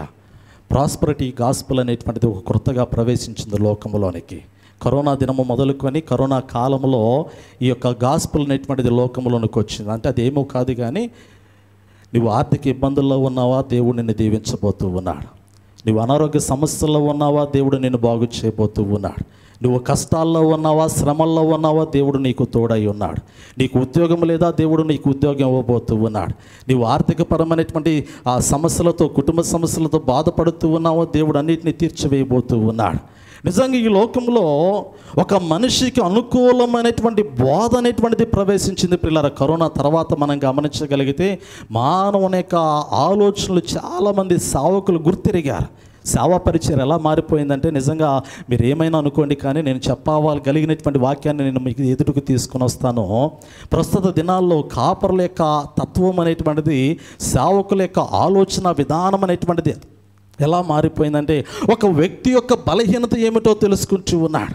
ఒక వ్యక్తి యొక్క బలహీనత ఏమిటి, అతని యొక్క హృదయంలో ఉన్నటువంటి బలహీనమైనటువంటి ఆలోచనలు ఎరిగినటువంటి వాడై అతని యొక్క హృదయానికి సంబంధించినటువంటి వాక్యాన్ని ఇవ్వడానికి ఇష్టపడుతూ ఉన్నాడు. కానీ అసలు అతన్ని దేవుని యొద్ద నిలబెట్టడానికి మాత్రము ఏ కాపరి కూడా ప్రస్తుత దినాల్లో ఇష్టపడలేకపోతూ ఉన్నాడు. మనుషులను పొగిడితే ఎంత సంతోషమో, మనుషులను కొనియాడితే ఎంత సంతోషమో, అగ్రపీఠముల మీద వారిని కూర్చోబెడితే వారి హృదయంలో కలిగేటువంటి సంతోషాన్ని, ఆనందాన్ని ప్రస్తుత దినాల్లో ఎంతోమంది చూసి అటు వారికి అనుకూలమైనటువంటి బోధన ఇవ్వడానికి ఇష్టపడుతూ ఉన్నారు. కానీ అయ్యో నా గొర్రెలే మరణకరమైనటువంటి స్థితిలో నిలబడకూడదు అనేటువంటి ఆలోచనతో వారి నిజంగా ప్రభు సన్నిధిలో, ప్రభు రక్తములో కడగబడినటువంటి వారిగా ప్రభు యొక్క పరలోక పట్టణంలో వారిని నివసింపచేయటానికి, వారిని నిలబెట్టడానికి, వారి హృదయాలను సరిదిద్దటానికి, వారి హృదయములను క్రీస్తు రక్తము చేత కడగబడటానికి అవసరమైనటువంటి బోధన అందించడానికి ప్రస్తుత దినాల్లో ఎవరు కూడా ఇష్టపడలేదు. మనుషులకి ఏది కావాలో దాన్ని అందిస్తూ ఉన్నారు. కానీ వారు దేవుని యొద్ద నిలబడడానికి అవసరమైన స్వచ్ఛమైనటువంటి, శ్రేష్టమైనటువంటి, పరిశుద్ధమైనటువంటి, నీతితో కూడినటువంటి బోధని అందించడానికి వారు ఇష్టపడలేకపోతూ ఉన్నారు కదా. ప్రస్తుత దినాల్లో ఉన్నటువంటి పరిచర్యలు మనం గమనించగలిగితే మనందరికీ తెలుసు, పరిచర్య 2 విధాలుగా విభాగించబడింది. ఒకటి అద్భుతమైనటువంటి టీవీ పరిచర్య, 2 సంఘ పరిచర్య. కరోనా సమయంలో నిజంగా టీవీ పరిచర్య ఎంత గొప్పదో కరోనా దినాల్లో వాక్యము అనేక మందిని తాకింది, అనేక మందిని ఆదరించింది, అనేక మంది యొక్క గృహాల్లోనికి వాక్యము ప్రవేశించింది. నిజం చెప్పాలి అంటే అంతకుముందు టీవీ పరిచర్యకి అంత ఆదరణ లేదు. టీవీ పరిచర్య అనగానే అనేక మంది తెలియనటువంటి స్థితిలో కనపడ్డారు కదా. ఎవరికి తెలియదు అంతగా. కరోనా ముందర దినాల్లో దేవుని యొక్క వర్తమానములు అందించే వివిధ ప్రాంతాలటువంటి దైవజనుల గురించి తెలిసినటువంటి వారు లేరు. వారికి తెలిసింది ఏమిటంటే కరోనా ముందు సంఘము మాత్రమే, సంఘ పరిచర్య మాత్రమే, సంఘములు వారి యొక్క జీవితాలు మాత్రమే చూసుకున్నారు. కానీ కరోనా కాలమును గమనించిన తరువాత గృహాల్లోనికి ఎప్పుడైతే ఈ యొక్క పరిచర్య ప్రవేశించిందో ఆ యొక్క పరిచర్యకు అలవాటు పడినటువంటి వారందరూ కూడా సంఘ పరిచర్యని విస్మరించారు, సంఘాన్ని విడిచిపెట్టారు. సంఘములో వారు పాలిభాగస్తులై ఉన్నారు అనేటువంటి సంగతిని మరిచిపోయారు. గుడికి వెళ్ళకపోయినా పర్వాలేదు, మందిరానికి వెళ్ళకపోయినా పర్వాలేదు, సంఘములో సహవాసం ఉన్నా లేకపోయినా పర్వాలేదు, ఇంటిలో ఒక టీవీ ముందు ఒక అరగంట వాక్యము మనకు నచ్చినటువంటి వర్తమానికుడు వచ్చి ఒక అరగంట వాక్యమును బోధిస్తే చాలులే, అదే శ్రేష్టమైనటువంటి వర్తమానం అనుకుని ఆ రీతిలో బ్రతుకుతున్నటువంటి వారు ఎంతోమంది ఉన్నారు. ప్రియులారా, దేవుని యొక్క వాక్యము హెచ్చరిస్తూ ఉంది, వారు కాపరు లేనటువంటి గొర్రెలను పోలినటువంటి వారు. ఆ గొర్రెకి కాపరికి సంబంధము లేదు. తీర్పు దినము దేవుడు ఒకటి నియమించి ఉన్నాడు. తీర్పు దినాన ఆ కాపరు నిలబడినటువంటి సమయంలో, తీర్పు దినాన ఈ గొర్రెలు నిలబడినటువంటి సమయంలో ఆ అద్భుతమైనటువంటి వర్తమానం అందించినటువంటి ఆ బోధకుడు నీ యొక్క గొర్రెల యొక్క స్వరం ఏమిటి, నీ గొర్రెల యొక్క స్థితిగతులు ఏమిటి అని అతను ఆ యొక్క సావుకుని ఆ యొక్క తీర్పు దినాన దేవుడు అడుగుతున్నటువంటి సమయంలో, అయ్యా నాకు 10,000 మంది ఉన్నారు అనేటువంటి మాట ఆ యొక్క బోధకుడు పలికాడు అనుకోండి. 10,000 మంది 10 మంది పేర్లు చెప్పంటే, 10 మంది యొక్క స్థితిగతులు చెప్పంటే, లేదయ్యా నాకు సభ్యత్వం ఉంది, నాకు సబ్స్క్రైబర్స్ ఉన్నారు, 1000 కొలది మంది ఉన్నారు, నన్ను అనుసరించేటువంటి వారు ఉన్నారు అనే మాట అతను అన్నాడు అనుకోండి. సంబంధము లేనటువంటి జీవితాలు ప్రియులారా. ప్రస్తుత దినాల్లో మనం గమనించగలిగితే, పరిచర్య విధానాన్ని మనం గమనించగలిగితే, సంఘములో ఉన్నటువంటి కాపరుకున్నటువంటి విలువ కన్నా సమాజంలో ఉన్నటువంటి గొప్ప గొప్ప వారి యొక్క జీవితాల్లో ఉన్నటువంటి విలువే అతి ప్రాముఖ్యమైనటువంటిదిగా ఎరిగినటువంటి పరిస్థితులు మనకు కనపడుతూ ఉన్నాయి. స్వచ్ఛమైనటువంటి, శ్రేష్టమైనటువంటి వాక్యమును సరిదిద్దేటువంటి, వాక్యమును అందిస్తున్నటువంటి సేవకుడేమో ద్వేషించబడుతూ ఉన్నాడు. మేలుకరమైనటువంటి వాక్యము, హృదయానికి దేవుని సన్నిధిలో నిలబెట్టగలిగినటువంటి వాక్యము అందించలేనటువంటి వాడేమో కొనియాడబడేటువంటి పరిస్థితులు కనపడుతూ ఉన్నాయి. ఎందుకు ఈ మాట నేను ఈ సమయంలో గుర్తు చేస్తూ ఉన్నాను అంటే, తీర్పు దినం అనేటువంటిది ఒకటి జ్ఞాపకం చేయబడుతూ ఉంది. తీర్పు దినాన నీవు నిలబడుతున్నటువంటి సమయంలో లోకములో నీవు వినుచున్నటువంటి వర్తమానం నీ హృదయాన్ని కడుగుతుందా? నీవు వింటున్నటువంటి శ్రేష్టమైనటువంటి జీవపు వాక్యము నీ జీవితాన్ని ప్రభు ఎదుట నిలబెట్టగలిగినటువంటి పరిస్థితి నీ జీవితంలోనికి తీసుకుని రాగలుగుతుందా లేదా అనేటువంటిది ఒక్కసారి పరిశీలన చేసుకోవాలి. ఇర్మియా గ్రంథంలో ఇర్మియా ప్రవక్త మాట్లాడినటువంటి మాటల్లో ఒక ప్రాముఖ్యమైనటువంటి మాటను ఈ సమయంలో నేను మీకు గుర్తు చేయడానికి ఇష్టపడుతూ ఉన్నాను. ఇర్మియా గ్రంథము 12వ అధ్యాయం ఒకసారి చూద్దాం. ఇర్మియా గ్రంథము 12వ అధ్యాయాన్ని ఒకసారి పరిశీలన చేద్దాం. నిజంగా ఈ యొక్క అధ్యాయాన్ని గమనించగలిగితే, ఇర్మియా గ్రంథము 12వ అధ్యాయాన్ని గమనించగలిగితే, ఈ 12వ అధ్యాయంలో మొదటి 7 వచనాలు కూడా ప్రవక్త అయినటువంటి ఇర్మియా యొక్క హృదయాంతరంగంలో ఉన్నటువంటి ఆవేదన పూరితమైనటువంటి సందేశం మనకు కనపడుతూ ఉంది. చూడండి, దేవునితో వాదించడం ప్రారంభిస్తూ ఉన్నాడు, మాట్లాడడం ప్రారంభిస్తూ ఉన్నాడు.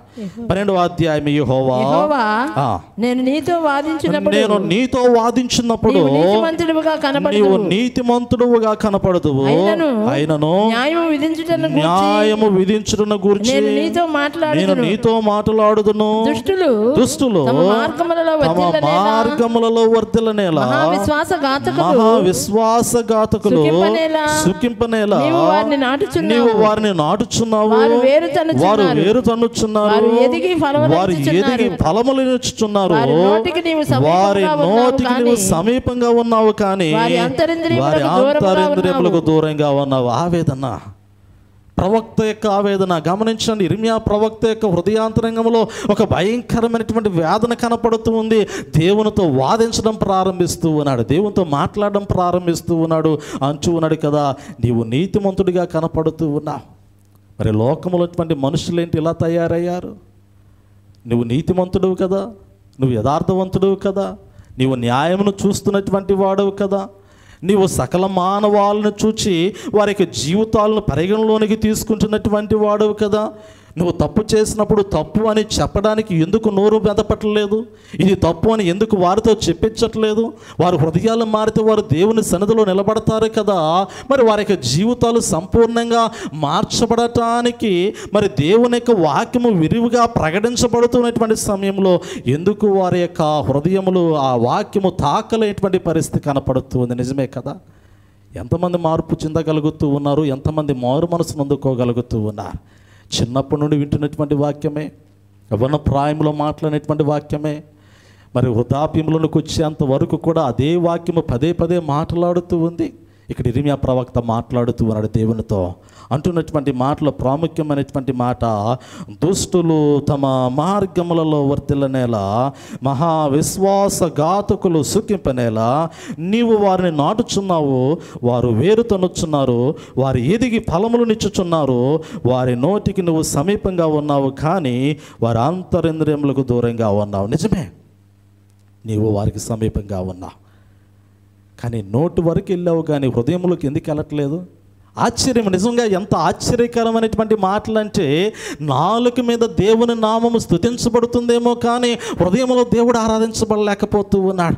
నోటి మాటకి ప్రభువు నామాన్ని గణపరుస్తూ ఉన్నారేమో కానీ హృదయాంతరంగాన్ని దేవునికి ఆలయంగా మార్చుకోలేకపోతూ ఉన్నారు. పెదవుల వరకు దేవుని నామాన్ని గొప్ప చేస్తూ ఉన్నారేమో కానీ హృదయాంతరంగంలో నిత్యము దేవుణ్ణి కొనియాడుతూ దేవునికి సమీపంగా నడిపించబడలేనటువంటి స్థితిలో కనపడుతూ ఉన్నారు. నిజమే కదా.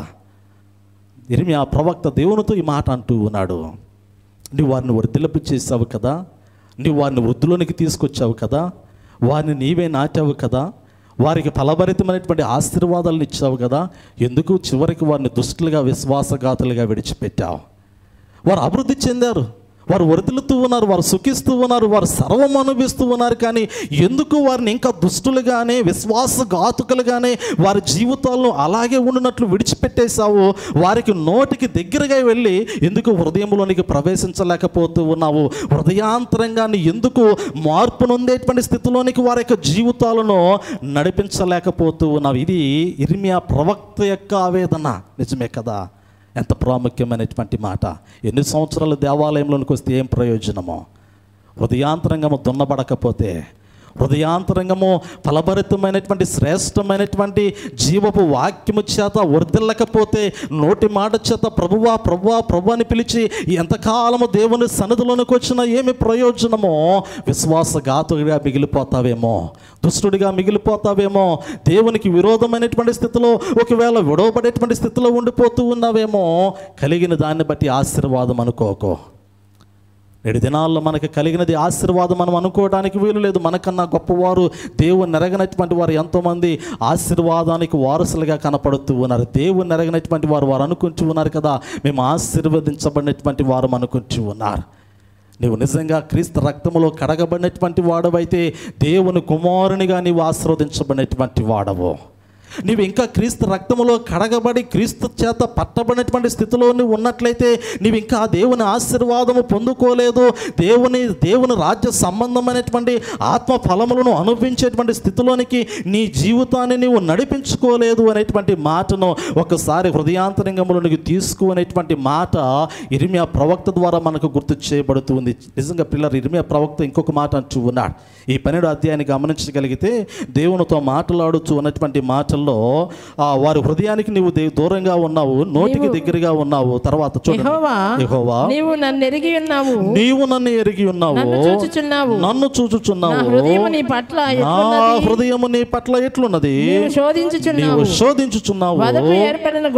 వదకు ఏర్పడిన గొర్రెలను వలనే వారిని హతము చేయము, వాద దినమునకు వారిని ప్రతిష్ఠించము. నిజమే ప్రియులారా, ఈ ప్రాముఖ్యమైనటువంటి మాట నిజ క్రైస్తవ విశ్వాసులకు జీవితాలు శోధనకు గురవుతూ ఉన్నాయేమో, కానీ ప్రస్తుత దినాలలో ఉన్నటువంటి లోకానుసారమైనటువంటి మానవుని యొక్క జీవితంలో ఎదురవుతున్నటువంటి పరిస్థితులు మనం గమనించగలిగితే ఎక్కడ ఏమి సంభవించినా కానీ మేము క్షేమముగా ఉన్నామనేటువంటి ఆలోచన కలుగుతూ ఉంది కదా. కేరళ ప్రాంతాన్ని గమనించిన, మణిపూర్ ప్రాంతాన్ని గమనించిన, మణిపూర్ ప్రాంతంలో క్రైస్తవులైనటువంటి వారు భయంకరంగా శ్రమను ఎదుర్కొంటూ ఉన్నారు.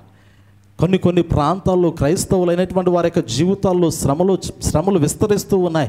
వాక్యానుసారంగా ఎంతో వేదనకరమైనటువంటి పరిస్థితులు వారు ఎదుర్కొంటూ ఉన్నారు. కానీ ప్రస్తుత ప్రాంతాల్లో ఇంకొన్ని ప్రాంతాల్లో ఉన్నటువంటి వారు అటువంటి పరిస్థితుల్లోనికి రాలేకపోయినా కానీ వారు లోకములో బ్రతుకుతూనే, లోకానుసారంగా బ్రతుకుతూనే వారు అనుకుంటూ ఉన్నారు కదా, ఇది దేవుని ఆశీర్వాదము, ఇది దేవుని కృప, ఇది దేవుని వాత్సల్యత.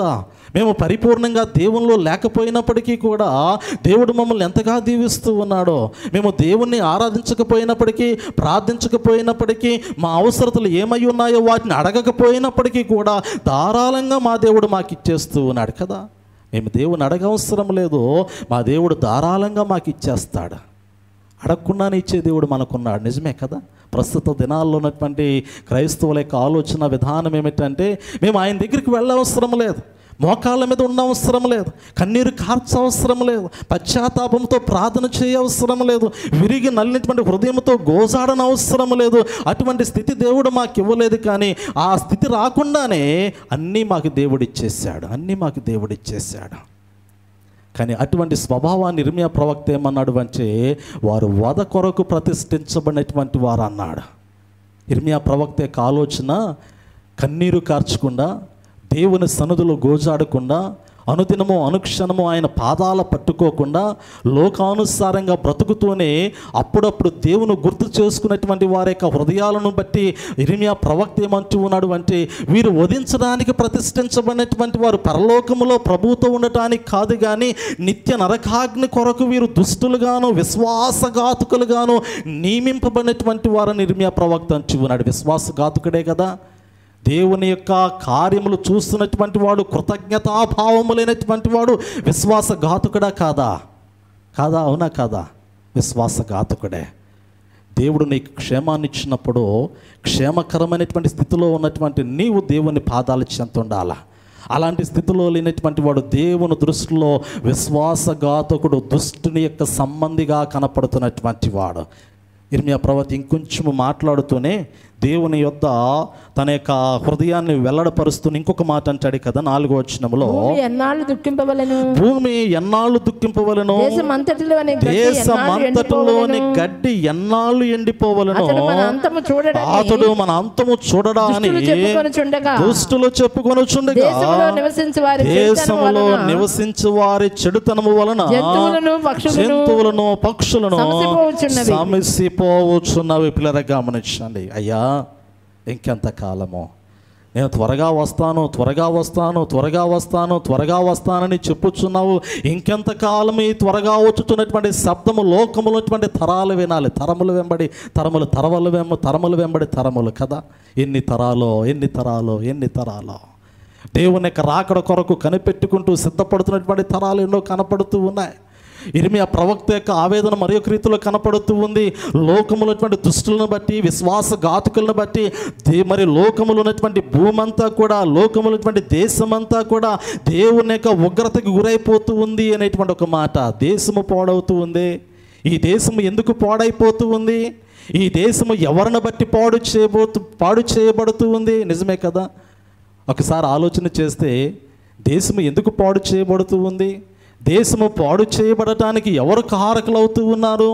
పరిశుద్ధ గ్రంథములు అంటాడు కదా, దేవుని మీద తిరుగుబాటు చేస్తున్నటువంటి అవిశ్వాసులైనటువంటి వారిని బట్టి, దేవుని సన్నిధిలో సరైనటువంటి జీవితము జీవించడానికి ఇష్టపడలేనటువంటి వారిని బట్టి, వారి మీదకి రాబోతున్నటువంటి ఉగ్రతను దేవుడు ఏ రీతిలో ప్రకోపాన్ని, ఉగ్రతను కనపరుస్తూ ఉన్నాడు అంటే, దేశం మీద ఆ యొక్క ఉగ్రత కురిపించబడుతూ ఉన్నట్లుగా మనం చూడగలుగుతూ ఉన్నాం కదా. వైనాడు ప్రాంతాన్ని గమనించగలిగితే, వైనాడు ప్రాంతంలో మనుషులతో పాటు ఎన్ని జంతువులు మరణించుంటాయో కదా. వారు కట్టుకునేటువంటి గృహాలన్నీ కూడా భూమిలో సంపూర్ణంగా అలాగా నేలమట్టమైపోతూ ఉన్నాయి. చూడడానికి వారు కట్టుకునేటువంటి ఇళ్ళు కనుమరుగైపోయాయి. అక్కడ ఇళ్ళున్నాయి అనేటువంటి ప్రాంతము, అది నివసించేటువంటి ప్రాంతము అనేటువంటి ఆలోచన లేకుండా ఆ ప్రాంతము తుడిచివేయబడినట్లుగా మనం చూడగలుగుతూ ఉన్నాం. నిజమే కదా. వాక్యము మనకి గుర్తు చేస్తూ ఉంది. ప్రపంచంలో జరుగుతున్నటువంటి పరిస్థితులు వాక్యము మనకు గుర్తు చేస్తూ ఉంది. ఈ వాక్యములు అంటాడు కదా, అతడు మన అంతము చూడడని దుష్టులు చెప్పుకొనుచుండగా, దేశములో నివసించు వారి చెడుతనము వలన జంతువులను, పక్షులను సమసిపోవచ్చున్నవి అంటాడు. సమసిపోవచ్చున్నవి. మన అంతము చూడడు, ఆయన రాడు, ఆయన మనల్ని పట్టించుకోడు, అలాగే చూసి చూడనట్లుగా విడిచిపెట్టేటువంటి వాడు అని మనుషులు అలా అనుకుంటూ కాలము గడుపుతూ బ్రతుకుతూ ముందుకు వెళుతున్నటువంటి సమయంలో, ఇదిగో నేను వచ్చుచున్నానని దేవుడు తెలియపరచడానికి ఏదో ఒక ప్రాంతంలో ఏదో ఒక భయంకరమైనటువంటి విపత్తు దేశంలోనికి వచ్చుచున్నటువంటి సమయంలో, ఆ విపత్తు వలన మనుషులు మరణిస్తూ ఉన్నారు, జీవరాశులు మరణిస్తూ ఉన్నాయి. ఆ ప్రాంతంలో సమస్త జంతువులు కూడా నశించిపోయేటువంటి స్థితిలోనికి వెళ్ళిపోతూ ఉన్నాయి. అయినా కానీ మనుషులు మారటం లేదు కదా. అయినా కానీ మనుషులు మారటం లేదు. ఓహో, ఇది ప్రకృతి సంబంధమైనటువంటి విపత్తు. ఒక ప్రక్కనేమో యుద్ధముల యొక్క సమాచారము, మరొక ప్రక్కేమో భయంకరమైనటువంటి వరదలతో కూడినటువంటి పరిస్థితులు, మరొక ప్రక్కేమో భూకంపములతో కూడినటువంటి పరిస్థితులు. ఇటువంటి భయంకరమైనటువంటి పరిస్థితులు లోకములో కనపడుతూ ఉన్నప్పటికీ కూడా ఇంకా హృదయాంతరంగములు దున్నబడినటువంటి స్థితిలో అనేక మంది కనపడుతూ ఉన్నట్లుగా మనకు కనపడుతూ ఉంది.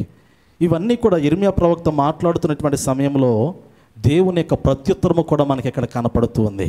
ప్రవక్త యొక్క హృదయంలో ఎన్నెన్నో ప్రశ్నలు అయితే దేవుని ఎదుట సంధించబడ్డాయి, కానీ ప్రశ్నలకు సమాధానము కూడా వెతుక్కునేటువంటి పరిస్థితి ఇక్కడ కనపడుతూ ఉంది. ఎన్ని ప్రశ్నలు సంధించాడో ఇర్మియా ప్రవక్త దేవుని ఎదుట, ఇప్పుడు దానికి సమాధానము దేవుడు ఇవ్వడానికి ఇష్టపడ్డాడు. చూడండి, ఆ మాట నేను గుర్తు చేస్తూ ఉన్నాను. 7వ వచనాన్ని మనం గమనిద్దాం. ఇర్మియా గ్రంథము 12వ అధ్యాయం 7వ వచనము. పిల్లల గమనించండి. నా మందిరమును నేను విడిచి ఉన్నాను, నా స్వాస్థ్యమును విసర్జించి ఉన్నాను, నా ప్రాణ ప్రియురాలిని ఆమె శత్రువుల చేతికి అప్పగించి ఉన్నాను. ఒక మాట, చక్కటి మాట. ఈ యొక్క మాటను గమనించగలిగితే దేవుని యొక్క స్వరము ఇర్మియా ప్రవక్తతో మాట్లాడుతూ అన్న దేవుని యొక్క సమాధానం ఇర్మియా ప్రవక్త వచ్చినటువంటి విధానాన్ని గమనించగలిగితే, నీవు ఇన్ని అడిగావు కదా, ఇన్ని ఆలోచనలు నీ హృదయంలో ఉన్నాయి కదా, ఒక్క మాట నన్ను మాట్లాడమంటావా? ఒక్క మాట నా హృదయంలో ఉన్నటువంటి ఆవేదన నీకు తెలియపరచమంటావా? అసలు నేను ఎక్కడున్నానయ్యా నీ మందిరంలో? మందిరం నీది కావచ్చు, కానీ నేను ఎక్కడున్నా నీ మందిరంలో? నా మందిరాన్ని నేను ఎప్పుడో విడిచిపెట్టాను కదా. విడిచిపెట్టినటువంటి మందిరంలో నీవు నివాసం ఉండి ఇంకా నేను దేవుడుగా నీ సన్నిధిలో ఉన్నానని నువ్వు అనుకుంటూ ఉన్నావు, కానీ అసలు నీ మధ్యలో నేను ఎక్కడున్నాను? నేనున్నానా నీ దగ్గర? అసలు స్థానం ఉందా నీ దగ్గర నాకు? అసలు నేనున్నానా నీ సన్నిధిలో? నిజమే కదా. ప్రస్తుత దినాల్లో ఉన్నటువంటి పరిస్థితులు గమనించగలిగితే దేవుడు ఇర్మియా ప్రవక్త అంచు ఉన్నాడు కదా, నా మందిరాన్ని నేను ఎప్పుడో విడిచిపెట్టాను కదా, నేను లేనటువంటి స్థలంలో మీరు వచ్చి నేనున్నాను అనేటువంటి ఆలోచనతో మీరు బ్రతుకుతూ ఉన్నారు.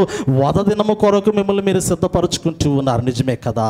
ఎంత భయంకరమైనటువంటి మాట. నేను విడిచిపెట్టేశాను ఎప్పుడో. అందుకే మీ హృదయాలు ఆ విధమైనటువంటి స్థితిలోనికి మార్చబడ్డాయి. నిజంగా దేవుని యొక్క వాక్యము దేవుని సన్నిధిలో సంధించబడుతున్నటువంటి సమయంలో, దేవుని యొక్క వాక్యము దేవుని సన్నిధిలో బాణముల వలె హృదయాన్ని తాగుతున్నటువంటి సమయంలో ఆ హృదయము చీల్చబడాలి. ఆ హృదయము చీల్చబడాలి. ఆ హృదయంలోటువంటి కల్మషము తీసివేయబడాల. ఆ హృదయము సంపూర్ణంగా పరిశుద్ధపరచబడాలా. అది క్రీస్తును హత్తుకునేటువంటి హృదయముగా మార్చబడాలా. మార్చబడలేకపోతుందంటే ఒకటి అర్థము చేసుకోవాలా, నేను నిన్ను విడిచిపెట్టాను అనేటువంటి మాట నువ్వు గ్రహించాలా. దేవుడు ఇర్మియా ప్రవక్త అంటాడు కదా, నువ్వు ఇన్ని అన్నావు కదా, నేను దుష్టులను వర్ధిల్లింప చేస్తున్నానని నువ్వు అన్నావు కదా, విశ్వాసఘాతకుల గురించి మాట్లాడావు కదా, ఇన్ని విషయాలు మాట్లాడావే, నేను ఒక్క మాట మాట్లాడతాను, ఈ మాటను ఒక్కసారి అర్థము చేసుకో. నేను అసలు నీ మందిరంలో నేనున్నానా? నీ మందిరంలో నేనున్నానా? రాళ్లతో కట్టబడినటువంటి దేవాలయం నువ్వు చూస్తూ ఉన్నావు, కానీ ఆ దేవాలయంలో హృదయపూర్వకంగా ఆరాధించగలిగినటువంటి స్థితిగతులను ఏ రోజైనా కానీ నిన్ను పరిశీలన చేసుకున్నావా? ఏ రోజైనా కానీ నిన్ను సమర్పించుకున్నావా?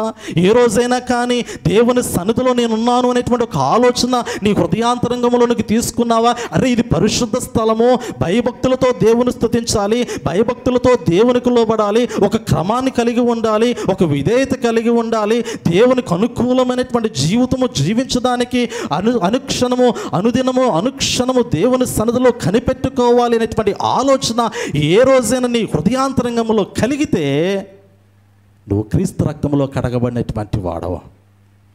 ఆ ఆలోచన నీ హృదయంలోనికి రానంత వరకు విడవబడినటువంటి స్థితిలో నీ జీవితం ఉన్నట్లే. 3 విషయాలు గుర్తు చేస్తాడు ఇక్కడ. 3 విషయాలు. ఒకటి, నా మందిరాన్ని నేను విడిచిపెట్టాను. రెండోది, నా స్వాస్థ్యాన్ని నేను విడిచిపెట్టాను. మూడోది, నా ప్రాణప్రియురాలు నేను విడిచిపెట్టాను కదా. ఎవరు ప్రాణప్రియురాలు? సంఘమేనా? విడవబడిందా సంఘము? ఎత్తబడిందా? రాకడ సంసిద్ధత వర్తమానాలు ప్రియులారా కఠినంగా ఉండొచ్చు, ద్వేషించబడవచ్చు. నేను ఒకవేళ అరే పాస్టర్ గారు ఇంత కఠినంగా మాట్లాడుతున్నారు అనే ఆలోచనతో ఒకవేళ ద్వేషించబడొచ్చేమో, కానీ తృణీకరించబడొచ్చేమో, కానీ లేదా వాక్యము తృణీకరించబడినటువంటి వాక్యముగా ఎంచబడొచ్చేమో, కానీ నేను అంచాను కదా, కొంతమంది అయినా దేవుని సన్నిధిలో ప్రభు పాదాలు పట్టుకోగలిగితే అదే మహాభాగ్యము, అదే మహాభాగ్యము. విడవబడ్డారు. ఒకటి, దేవుడు మందిరాన్ని విడిచిపెట్టాడు. పాత నిబంధన గ్రంథంలో మనం గమనించగలిగితే సొలొమోను మహారాజు చేత దేవుడు కట్టించుకున్నటువంటి సుందరమైనటువంటి దేవాలయాన్ని దేవుడు విడిచిపెట్టి బబులోను రాజు అయినటువంటి నెబుకద్నెజరును దేవుడు తీసుకుని వచ్చి అతన్ని హెచ్చించి అతను గొప్ప చేసి, దానియేలు గ్రంథము 5వ అధ్యాయంలో మనకు కనపడుతూ ఉంది, అతన్ని గొప్ప చేసి అతన్ని హెచ్చించి ఒక అన్యురాజు అయినప్పటికీ కూడా తన స్వాస్థ్యాన్ని ఆ యొక్క నెబుకద్నెజరు యొక్క చెరలోనికి దేవుడు పంపించి తాను కట్టించుకున్నటువంటి శ్రేష్టమైనటువంటి సుందరమైనటువంటి దేవాలయాన్ని నెబుకద్నెజరు చేత అగ్నితో కాల్చివేయించినట్లుగా మనం గమనించగలుగుతూ ఉన్నాం. ఇర్మియా గ్రంథము చివరి అధ్యాయాన్ని గమనించిన, దానియేలు గ్రంథం 5వ అధ్యాయాన్ని గమనించిన ఈ అధ్యాయంలో మనకు కనపడుతూ ఉంచాయి. దేవుడే తన మందిరాన్ని తన శత్రువు అయినటువంటి నెబుకద్నెజరు చేత, అనగా ఇశ్రాయేలుకి విరోధి అయినటువంటి దేవుని ఎరగనటువంటి కల్దీయుల చేత ఆ దేవాలయాన్ని అగ్నితో కాల్చివేయించినట్లుగా మనం చూడగలుగుతూ ఉన్నాం. ఎందుకు కాల్చివేయబడటానికి దేవుడు అనుమతించాడు అంటే మందిరాన్ని విడిచిపెట్టాడు కాబట్టి. నేను విడిచిపెట్టినటువంటి మందిరం ఇంకా కాల్చివేయబడేటువంటి మందిరమే, కానీ అది ఆరాధనకు నిలయమైనటువంటి స్థలమో కాదు. ఆరాధనకు నిలయమైనటువంటి స్థలము కానే కాదు ప్రియులారా. ఎందుకంటే దేవుణ్ణి ఆరాధించడానికి యెషయా గ్రంథంలో 6వ అధ్యాయంలో మనం గమనించగలుగుతూ ఉన్నాం. దేవుణ్ణి ఆరాధించడానికి మందిరంలోనికి హృదయ పరిశుద్ధత కలిగినటువంటి ప్రజలు ప్రవేశించలేకపోతూ ఉన్నారు. ప్రవక్త దేవుని సన్నిధిలోనికి ప్రవేశించేటువంటి సమయంలో మందిరంలో దేవుడు ఆసీనుడై ఉన్నాడు. సెరుపులు కెరుపులు దేవాలయంలోని గాన ప్రతిగానములతో దేవుని హెచ్చిస్తూ ఉన్నారు, స్తుతిస్తూ ఉన్నారు. అటువంటి సమయంలో ప్రవక్త అంటాడు కదా, అయ్యో అపవిత్రమైనటువంటి పెదవులతో నా ఇంతకాలము నేను దేవుని స్తుతించింది, అపవిత్రమైనటువంటి మనుషుల మధ్య నివాసము చేయించినటువంటి వాడనని తాను పశ్చాత్తాపము చెందుతున్నటువంటి సమయంలో మరి అగ్నితో కాలుచినటువంటి ఒక నిప్పును తీసుకుని దూత ప్రవక్త యొక్క పెదవులకు తాకించినటువంటి సమయంలో పరిశుద్ధమైనటువంటి హృదయం కలిగినటువంటి వాడై దేవుని సన్నిధిలోనికి ప్రవేశిస్తూ ఉన్నాడు. ఈరోజు వాక్యము నీ హృదయాన్ని కాలిస్తే, ఈరోజు వాక్యము నీ హృదయాన్ని దహిస్తే, ఈరోజు వాక్యము నీ హృదయాంతరంగంలో ఉన్నటువంటి లోక సంబంధమైనటువంటి వాటినన్నిటినీ కూడా తీసివేయబడగలిగినటువంటి స్థితిలోనికి నువ్వు వస్తే అనుదినము అనుక్షణము దేవుణ్ణి స్తుతించడానికి ప్రభు పాదాల చెంత కనిపెట్టుకునేటువంటి స్థితిలోనికి నువ్వు రాగలుగుతూ ఉంటావు. ఆ స్థితిలోనికి నువ్వు రానంత కాలము కూడా దేవుని దృష్టిలో దూరమైనటువంటి వాడిగానే కనపడతావు, కానీ దేవునికి దగ్గరగా ఉన్నటువంటి వాడిగా మాత్రం నువ్వు ఎన్నడూ కనపడవు. రెండోది మనం గమనించగలిగితే, నా స్వాస్థ్యాన్ని నేను విడిచిపెట్టాను అనేటువంటి మాటలో గుర్తు చేయబడుతున్నటువంటి ప్రాముఖ్యమైనటువంటి మాట, ఉదాహరణకి ప్రియులారా, ఇశ్రాయేల్ని పరిపాలించడానికి దేవుడు ఎన్నుకున్నటువంటి మొట్టమొదటి రాజు అనేటువంటి సౌలు మహారాజు యొక్క జీవితాన్ని మనం గమనించగలిగితే, సౌలు మహారాజు ఎప్పుడైతే దేవుని యొక్క మాట వినలేదో, లేదా ఎప్పుడైతే దేవుని యొక్క మాటను అతిక్రమించి ఉన్నాడో, ఎప్పుడైతే దేవుని ఉద్దేశానికి అనుకూలమైనటువంటి రీతిలో కాక మరొక రీతిలో తన యొక్క ఆలోచన విధానాన్ని సౌలు ప్రవక్త సౌలు రాజు తన ఆలోచన కలిగి ఉన్నాడో, మరుక్షణము దేవుని యొక్క ఆత్మ అతన్ని విడిచిపెట్టినట్లుగా పరిశుద్ధ గ్రంథంలో మనం గమనించగలుగుతూ ఉన్నాం. మొదటి సమూయేలు గ్రంథము 16వ అధ్యాయం 14వ వచనంలో యెహోవా ఆత్మ సౌలును విడిచిపెట్టను అనేటువంటి మాట నిజమే కదా. నేను నా స్వాస్థ్యాన్ని విడిచిపెడుతూ ఉన్నాను. దేవుని కుమారులైనటువంటి వారు, దేవుని కుమార్తెలైనటువంటి వారు, క్రీస్తు రక్తములో కడగబడుచున్నటువంటి వారు, ప్రభువుకు అనుకూలంగా వాక్యమునకు అనుకూలంగా లేనటువంటి సమయంలో మానవుని యొక్క హృదయము దేవునికి ఆలయంగా మార్చబడవలసినటువంటి స్థితిలో, ఆ హృదయము అలాంటి స్థితిలో లేనటువంటి సమయంలో వారు విడవబడతారు, కానీ ఎత్తబడేటువంటి వారైతే కానే కాదు అనేటువంటి మాట నేను మీకు జ్ఞాపకం చేస్తూ ఉన్నా. ఈరోజు నువ్వు ఎత్తబడేటువంటి గుంపులో ఉన్నావా, విడవబడేటువంటి గుంపులో ఉన్నావా అనేది ఒక్కసారి వాక్యమును బట్టి హృదయ పరిశీలన చేసుకోవాలి. నా ప్రియురాలను కూడా నేను విడిచిపెట్టేశాను అంటాడు. ఎంత భయంకరమైనటువంటి మాట. ప్రాణమునకు మించినటువంటి ప్రియురాలు, ప్రాణము పెట్టినటువంటి ప్రియులు. ఈ ప్రియురాలు కొరకే కదా ప్రాణం పెట్టింది కలువరి శిలువలో. అమితమైనటువంటి ప్రేమను చూపించి ఆ యొక్క ప్రియురాలను సంరక్షించుకోవడానికి, ఆ ప్రియురాలతో శ్రేష్టమైనటువంటి సహవాసమును కలిగి ఉండటానికి, తనలో ఉన్నటువంటి పాప మాలిన్యం అంతటినీ కూడా కడిగి వేయటానికి యేసు ప్రభువారు తన యొక్క ప్రశస్తమైనటువంటి శిలువ రక్తములో కడిగి శుద్ధీకరించి పరిశుద్ధపరిచి తన ప్రియురాలను పరలోక పట్టణంలో తన ఎదుట నిలబెట్టుకోవడానికి ఒక నూతనమైనటువంటి వధువు సంగముగా యేసు ప్రభువారు సంఘాన్ని మరల తనలోనికి రూపాంతరపరుచుకునేటువంటి సమయంలో సంఘము వరుని నిర్లక్ష్యము చేస్తే కదా, వధువు వరుణ్ణి నిర్లక్ష్యం చేస్తే, వధువు వరుణ్ణి పట్టించుకోకపోతే వరుడు కోపగించుకుంటే ఎంత భయంకరంగా ఉంటుందో కదా. పరిశుద్ధ గ్రంథములు అంటాడు, నా ప్రియురాలు నేను విడిచిపెట్టేశాను. ఇప్పుడు నా ప్రియురాలు నా సొంతము కాదు, నేను ప్రేమించా, ఒప్పుకున్నా, నేను ప్రాణము పెట్టా, నా ప్రియురాల కొరకు నేను ప్రాణము పెట్టాను, ప్రాణము పెట్టి ఇంకా ప్రేమిస్తూనే ఉన్నాను.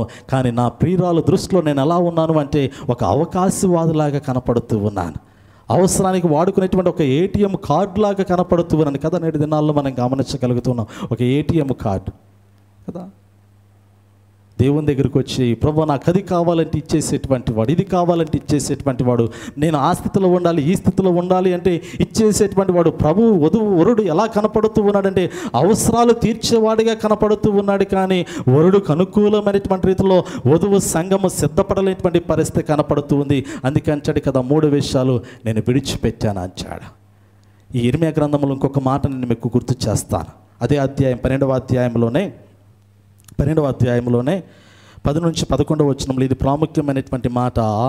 దేవుడు విడిచిపెట్టడానికి కారణాల్లో ఇంకొక ప్రాముఖ్యమైనటువంటి కారణాన్ని గుర్తు చేస్తూ కాపర్ల గురించి మాట్లాడుతూ చదవండి అమ్మా. కాపరులు అనేకులు నా ద్రాక్ష తోటలను చెరిపివేసి ఉన్నారు, నా సొత్తును త్రొక్కివేసి ఉన్నారు, నాకు ఇష్టమైన పొలమును పాడుగాను ఎడారిగాను చేసి ఉన్నారు, వారు దాన్ని పాడు చేయగా అది పాడై నన్ను చూచి దుఃఖించుచున్నది, దాన్ని గూర్చి చింతించువాడు ఒకడును లేడు గనుక దేశమంతయు పాడైపోయిన. పిల్లల ప్రాముఖ్యమైనటువంటి మాట, పాడైపోవడానికి కారణాలు ఇంకొక ప్రాముఖ్యమైనటువంటి కారణం ఏమిటంటే కాపర్లు అంటాడు. ఇందాక గుర్తు చేశాను కదా, ఒక మార్గంలో వెళ్ళవలసినటువంటి గొర్రెలను మరొక మార్గంలోనికి తీసుకుని వెళ్ళిపోవటమే.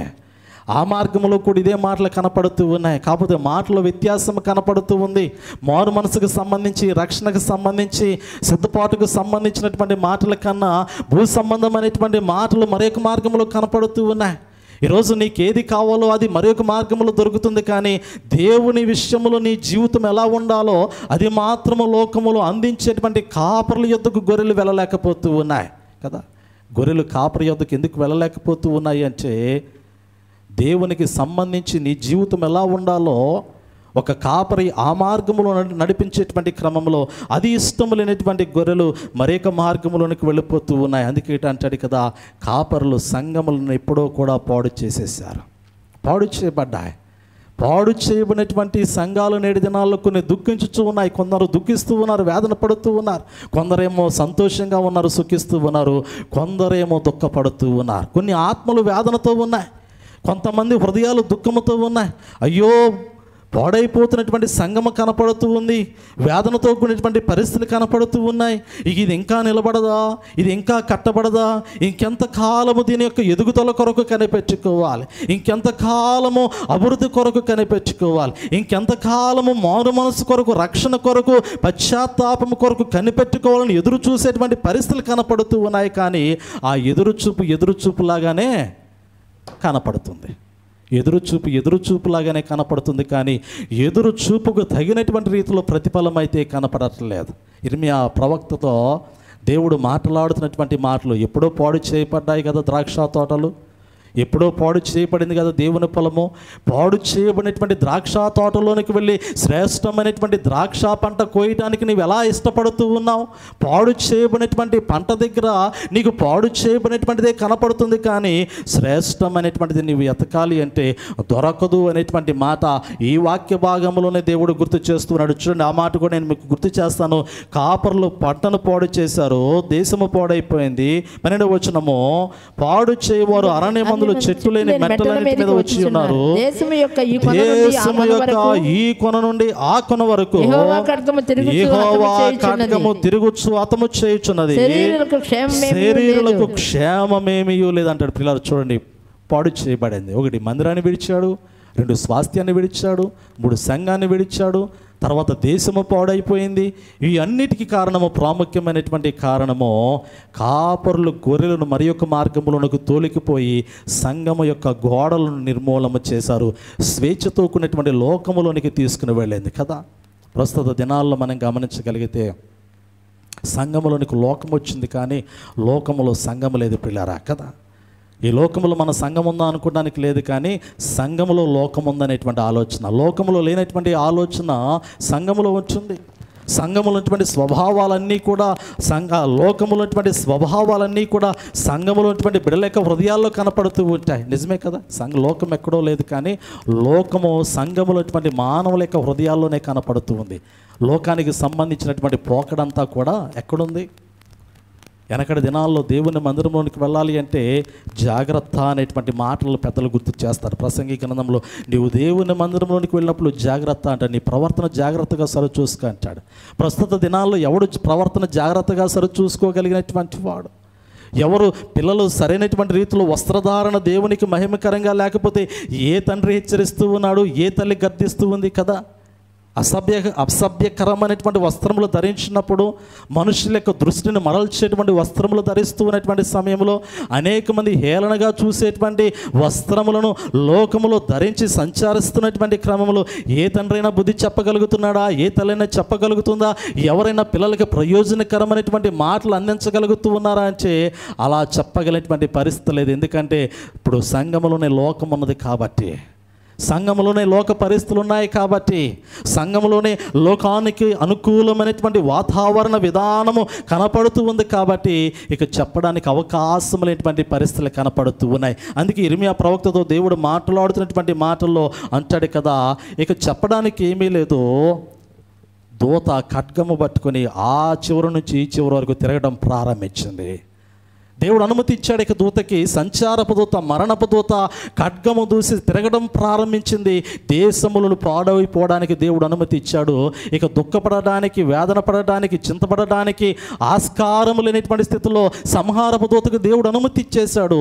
ఇర్మియా ప్రవక్త దేవుడు అంచాడు కదా, ఈ కొన నుండి ఆ కొన వరకు యెహోవా ఖడ్గము తిరుగుచు హతము చేయుచున్నది, శరీరులకు క్షేమమేమీ లేదంటాడు. నిజమే కదా, క్షేమకరమైనటువంటి ఆలోచన కోరుకోవటమే సమాధానము లేనటువంటి సమయంలో సమాధానం అనేటువంటి పరిస్థితులు కనపడితే ఎక్కడా సమాధానము? ఏ కుటుంబము చూసినా సమాధానం లేదు.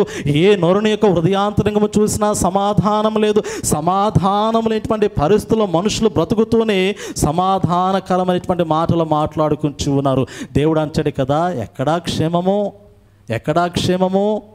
నీ కుటుంబము క్షేమంగా ఉందా అంటే ఆ పరిస్థితి కనపట్టలేదు. నీ ఆత్మీయ జీవితం ఏదైనా యథార్థమైనటువంటి స్థితిలో ఉందా అంటే ఆ పరిస్థితి కనపట్టలేదు.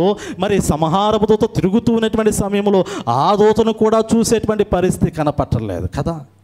ఇంకొక మాట అక్కడే గుర్తు చేసుకుని మనం ప్రార్థన చేద్దాం. మనము చూడండి 13వ వచనాన్ని, తర్వాత వచనం చదవండి అమ్మా. జనులు గోధుమలు చల్లి ముండ్ల పంట కోయుదురు. వారు అలసట పడుచున్నారు కానీ ప్రయోజనం లేకపోయినా యెహోవా కోపాగ్ని వలన కోతకు పంట లేక మీరు సిగ్గుపడుదురు. ఎంత భయంకరమైనటువంటి మాట. కోతకు పంట లేదు. కోద్దామంటే ఎక్కడ పంటేది? పొలము దున్ని దానిలో వరి నాటు వేసి నీళ్లు పెట్టి పురుగు పట్టకుండా మందు చల్లి కలుపు మొక్కలు పెరిగి వేసి పంట పెరిగిన తర్వాత పొట్ట మీద ఉన్నటువంటి సమయంలో గింజలు పట్టిన తర్వాత అవి చక్కగా సాయంకాల సమయంలో చల్లటి గాలి వీస్తున్నటువంటి సమయంలో ఆ యొక్క కంకుల్లో ఉన్నటువంటి విత్తనాలు చక్కగా సౌండ్ చేస్తాయి, గలగలమనే ఒక రకమైనటువంటి సౌండ్. అలా శబ్దం వస్తున్నటువంటి సమయంలో కోతకొచ్చింది పంట. రైతు ఆనందపడతాడు, పంట కోయడానికి సిద్ధపడతాడు. ఆహా, ఇన్ని సంవత్సరములు కష్టపడినటువంటి కష్టానికి ప్రతిఫలము పంట చేతికొచ్చిందని ఆనందముతో పొలములోనికి దిగి పంట కోయడం ప్రారంభిస్తాడు. ఏది పంట?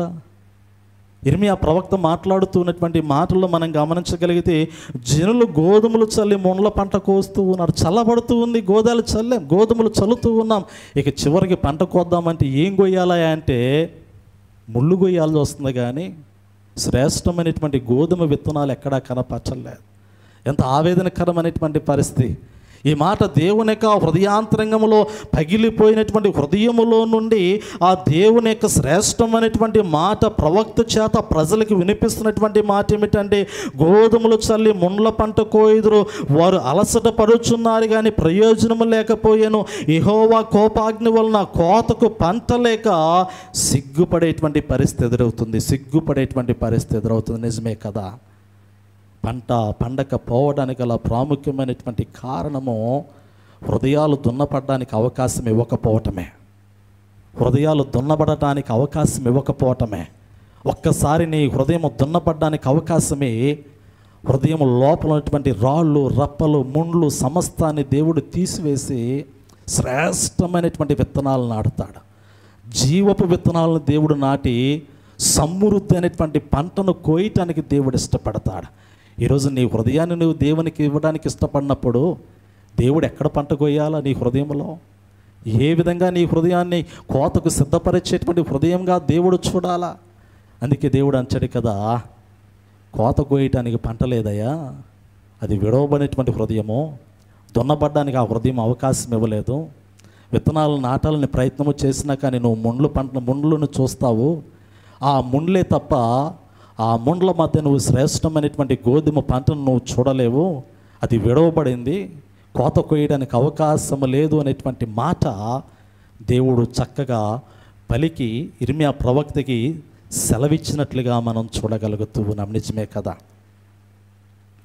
నా గటి మీద చేయిని వేసి వెనుకకు చూడక సాగడి వారిని భారము కలిగి సువార్త గింజలు దున్నిన ఎదలో చల్లెడి వారిని, దున్నిన ఎదలో చల్లెడి వారిని పంపుము దేవా, పనివారలను పంటను కోయుటకు, నేడు పంటను కోయుటకు.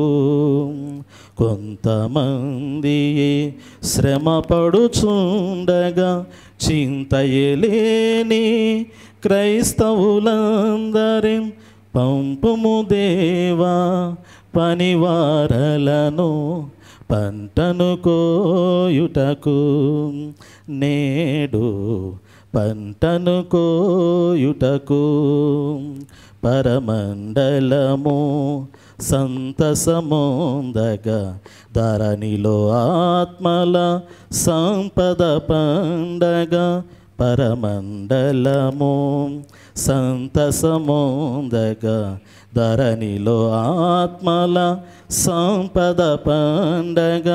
చిరజీవమును వసగడు యేసుని రక్షణ వార్తను చాటెడి వారిని, రక్షణ వార్తను చాటెడి వారిని పంపుము దేవా, పనివారలను పంటను కోయుటకు, నేడు పంటను కోయుటకు. కొంతమంది శ్రమ పడుచుండగా చింతయలేని క్రైస్తవులందరిన్ పంపుము దేవా, పనివారలను పంటను కోయుటకు, నేడు పంటను కోయుటకు. ప్రవక్త అంటాడు కదా, కోత కోయటానికి పంట లేదయ్యా, పంట లేదయ్యా కోత కోయటానికి. చింతలేనటువంటి క్రైస్తవుల మధ్య ఏ విధమైనటువంటి పంట కోస్తాం? కనీసము హృదయాల్లో వేదన లేదు, కనీసం ఆలోచన లేదు. దేవుడు అంటే నిర్లక్ష్యము. నిర్లక్ష్యమైనటువంటి హృదయాల్లో ఎలా పంట కోయాలయ్యా? ఎలా పంట కోయాలా? ఏ విధంగా పంటను చూడాలా? పంట చూడడానికి కానీ కోయటానికి అవకాశమే లేదయ్యా. ఇక పరమండలం ఎలా సంతోషపడుతుంది కదా? ఎంత చక్కటి మాట. పరమండలము సంతసమొందగా ధరణిలో ఆత్మల సంపద పండగ కదా. ఎక్కడ పరమండలమేమో సంతసం పొందుతుందంట, ధరణిలోనేమో ఆత్మల పండగ అంట. ఎక్కడ ధరణిలో, భూమి మీద ఎక్కడ ఆత్మల పండగ? వస్త్రాల పండుగ ఉంటుందేమో కదా, వస్త్రాల పండుగ ఉంటుందేమో, పండుగ దినాల్లో పండుగ ఉంటుందేమో, ఆహారాల్లో పండుగ ఉంటుందేమో, కానీ మనుషుల యొక్క అలవాట్లలో పండుగ ఉంటుందేమో, కానీ ఎక్కడ హృదయాంతరంగంలో ఆత్మకు సంబంధించినటువంటి పండగ ఎక్కడ? ఏ రోజైనా రక్షించబడినటువంటి ఒక క్రైస్తవుడిగా ప్రభువును హృదయంలో కలిగి పండగ చేసుకున్నావా అంటే, పండుగ జరుపుకోలేటువంటి నిర్లక్ష్యమైనటువంటి హృదయాల్లో ఎలా పంట కోయాలయ్యా? ఎలా పంట కోయాలి?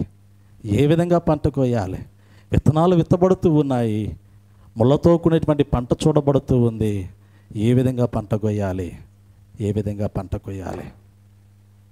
నిర్లక్ష్యమైనటువంటి క్రైస్తవ జీవితం ప్రియులారా, వధించబడడానికి ప్రతిష్ఠించబడినటువంటి జీవితం అని హెచ్చరిక చేశాడు ఇర్మియా గ్రంథంలో. వధించబడడానికి ప్రతిష్ఠించబడ్డవారు పరలోకంలో దేవుని బిడలుగా ప్రతిష్ఠించబడ్డము కాదు, కానీ వధించబడడానికి ప్రతిష్ఠించబడినటువంటి వారు. ఒక దినం ఉంది, మనుష్య కుమారుడు తీర్పు తీర్చడానికి ఆ దినము కొరకు సిద్ధపడుతూ ఉన్నాడు. లోకములో ఉన్నటువంటి సకల మానవాళి ఆ దినములోనికి తీసుకుని రాబడుతూ ఉన్నారు. ఆ దినములో ఆయన వేరుపరచబడడానికి సిద్ధపడుతూ ఉన్నాడు. ఆ దినము రాకమునిపే, ఆ దినములోనికి ప్రవేశించబడటానికి మునిపే ఒక్కసారి దేవుని వాక్యమును బట్టి హృదయ పరిశీలన చేసుకోమని పరిశుద్ధాత్మదేవుడు హెచ్చరిక చేస్తూ ఉన్నాడు. నా ప్రియ సహోదరుడా, నా ప్రియ సహోదరి, పరిశుద్ధాత్మదేవుడు దేవుని యొక్క వాక్యము చేత రాకడ కొరకు సిద్ధపడి మాట్లాడుతున్నటువంటి సమయంలో ఇంకా నిర్లక్ష్యమైనటువంటి స్వభావము కలిగి ఉంటే, ఇంకా ఆ విధమైనటువంటి లోక సంబంధమైనటువంటి జీవిత విధానాన్నే కలిగి ఉంచే, ఇదిగో ప్రేమతో పాటు రౌద్రము కూడా చూడవలసినదే అనే మాట హెచ్చరిక చేయబడుతూ ఉంది. కనికరముతో పాటు, వాత్సల్యతో పాటు, భయంకరమైనటువంటి ఉపద్రవముతో కూడినటువంటి, ఆవేశముతో కూడినటువంటి దేవుని యొక్క ఉగ్రత ఆ దినమును చూడబోయేటువంటి పరిస్థితి ఆసన్నమవుతుందని దేవుని యొక్క వాక్యము హెచ్చరిక చేస్తూ ఉంది. ఇప్పటికైనా నీ హృదయం అనేటువంటి ఆ నేల దున్నపడకపోతే, ఆ యొక్క హృదయం అనేటువంటి ఆ నేల దున్నబడి దానిలో శ్రేష్టమైనటువంటి విత్తనములు విత్తబడి మొలిచి ఫలించకపోయినట్లయితే, పంట కోయబడటానికి నీవు అవకాశం ఇవ్వకపోయినట్లయితే, ఇదిగో ప్రతిష్ఠించబడేటువంటి సమయం ఒకటి ఉంది. భయంకరమైనటువంటి దేవుని యొక్క ఉగ్రత దినములో నీ జీవితం ఏమైపోతుందో ఒక్కసారి ఆలోచన కలిగి ఉండమని పరిశుద్ధాత్మ దేవుడు హెచ్చరిక చేస్తూ ఉన్నాడు. కాబట్టి ప్రియులారా, ఒక్కసారి మనమే మన హృదయాలను పరిశీలించుకుందాం, ప్రార్థన చేసుకుందాం. మహాపరిశుద్ధుడైన తండ్రి, ప్రేమ కలిగిన మా దేవా, మీ నామాన్ని స్తుతిస్తూ ఉన్నాను. ఆ అజ్ఞాన కాలమందైతే మీరు చూసి చూడనట్లుగా విడిచిపెట్టారేమో, కానీ ఇప్పుడైతే విడిచిపెట్టనంటూ ఉన్నారు. అంతటా అందరూ మారు మనసు పొందవలసిందని మీరు ఖచ్చితంగా ఆజ్ఞాపిస్తూ ఉన్నారు. మారు మనసుకు తగిన ఫలము ఫలించవలసిందని ప్రభు మీరు సెలవిచ్చారు. అటువంటి ఫలభరితమైనటువంటి హృదయము లేనటువంటి వాడు మీ చేత విడవబడినటువంటి వాడే, స్వాస్థ్యాన్ని తృణీకరించినటువంటి వాడే, వధువు సంఘములోండి వెలివేయబడి విడవబడినటువంటి వాడే అని ఇర్మియా గ్రంథంలో సెలవిస్తూ ఉన్నారు. నేను నా మందిరాన్ని ఎప్పుడో విడిచిపెట్టాను కదా, నేను నా స్వాస్థ్యాన్ని ఎప్పుడో విడిచిపెట్టాను కదా, నేను నా ప్రాణ ప్రియురాలను ఎప్పుడో విడిచిపెట్టాను అనేటువంటి స్వరము నాయన నీ బిడలైనటువంటి వారు వినకుండా ప్రభువా, విడవబడేటువంటి స్థితిలో నుంచి నాయన సంపూర్ణంగా హత్తుకునేటువంటి స్థితిలోనికి హృదయ పరిశుద్ధత కలిగినటువంటి వారే నిత్యము హృదయాంతరంగములోను, సంఘములోను, సమాజములోను ప్రతిగానములతో ఆరాధించగలిగినటువంటి స్థితిలోనికి నాయన జీవితాలు నడిపించబడే భాగ్యాన్ని అనుగ్రహించండి.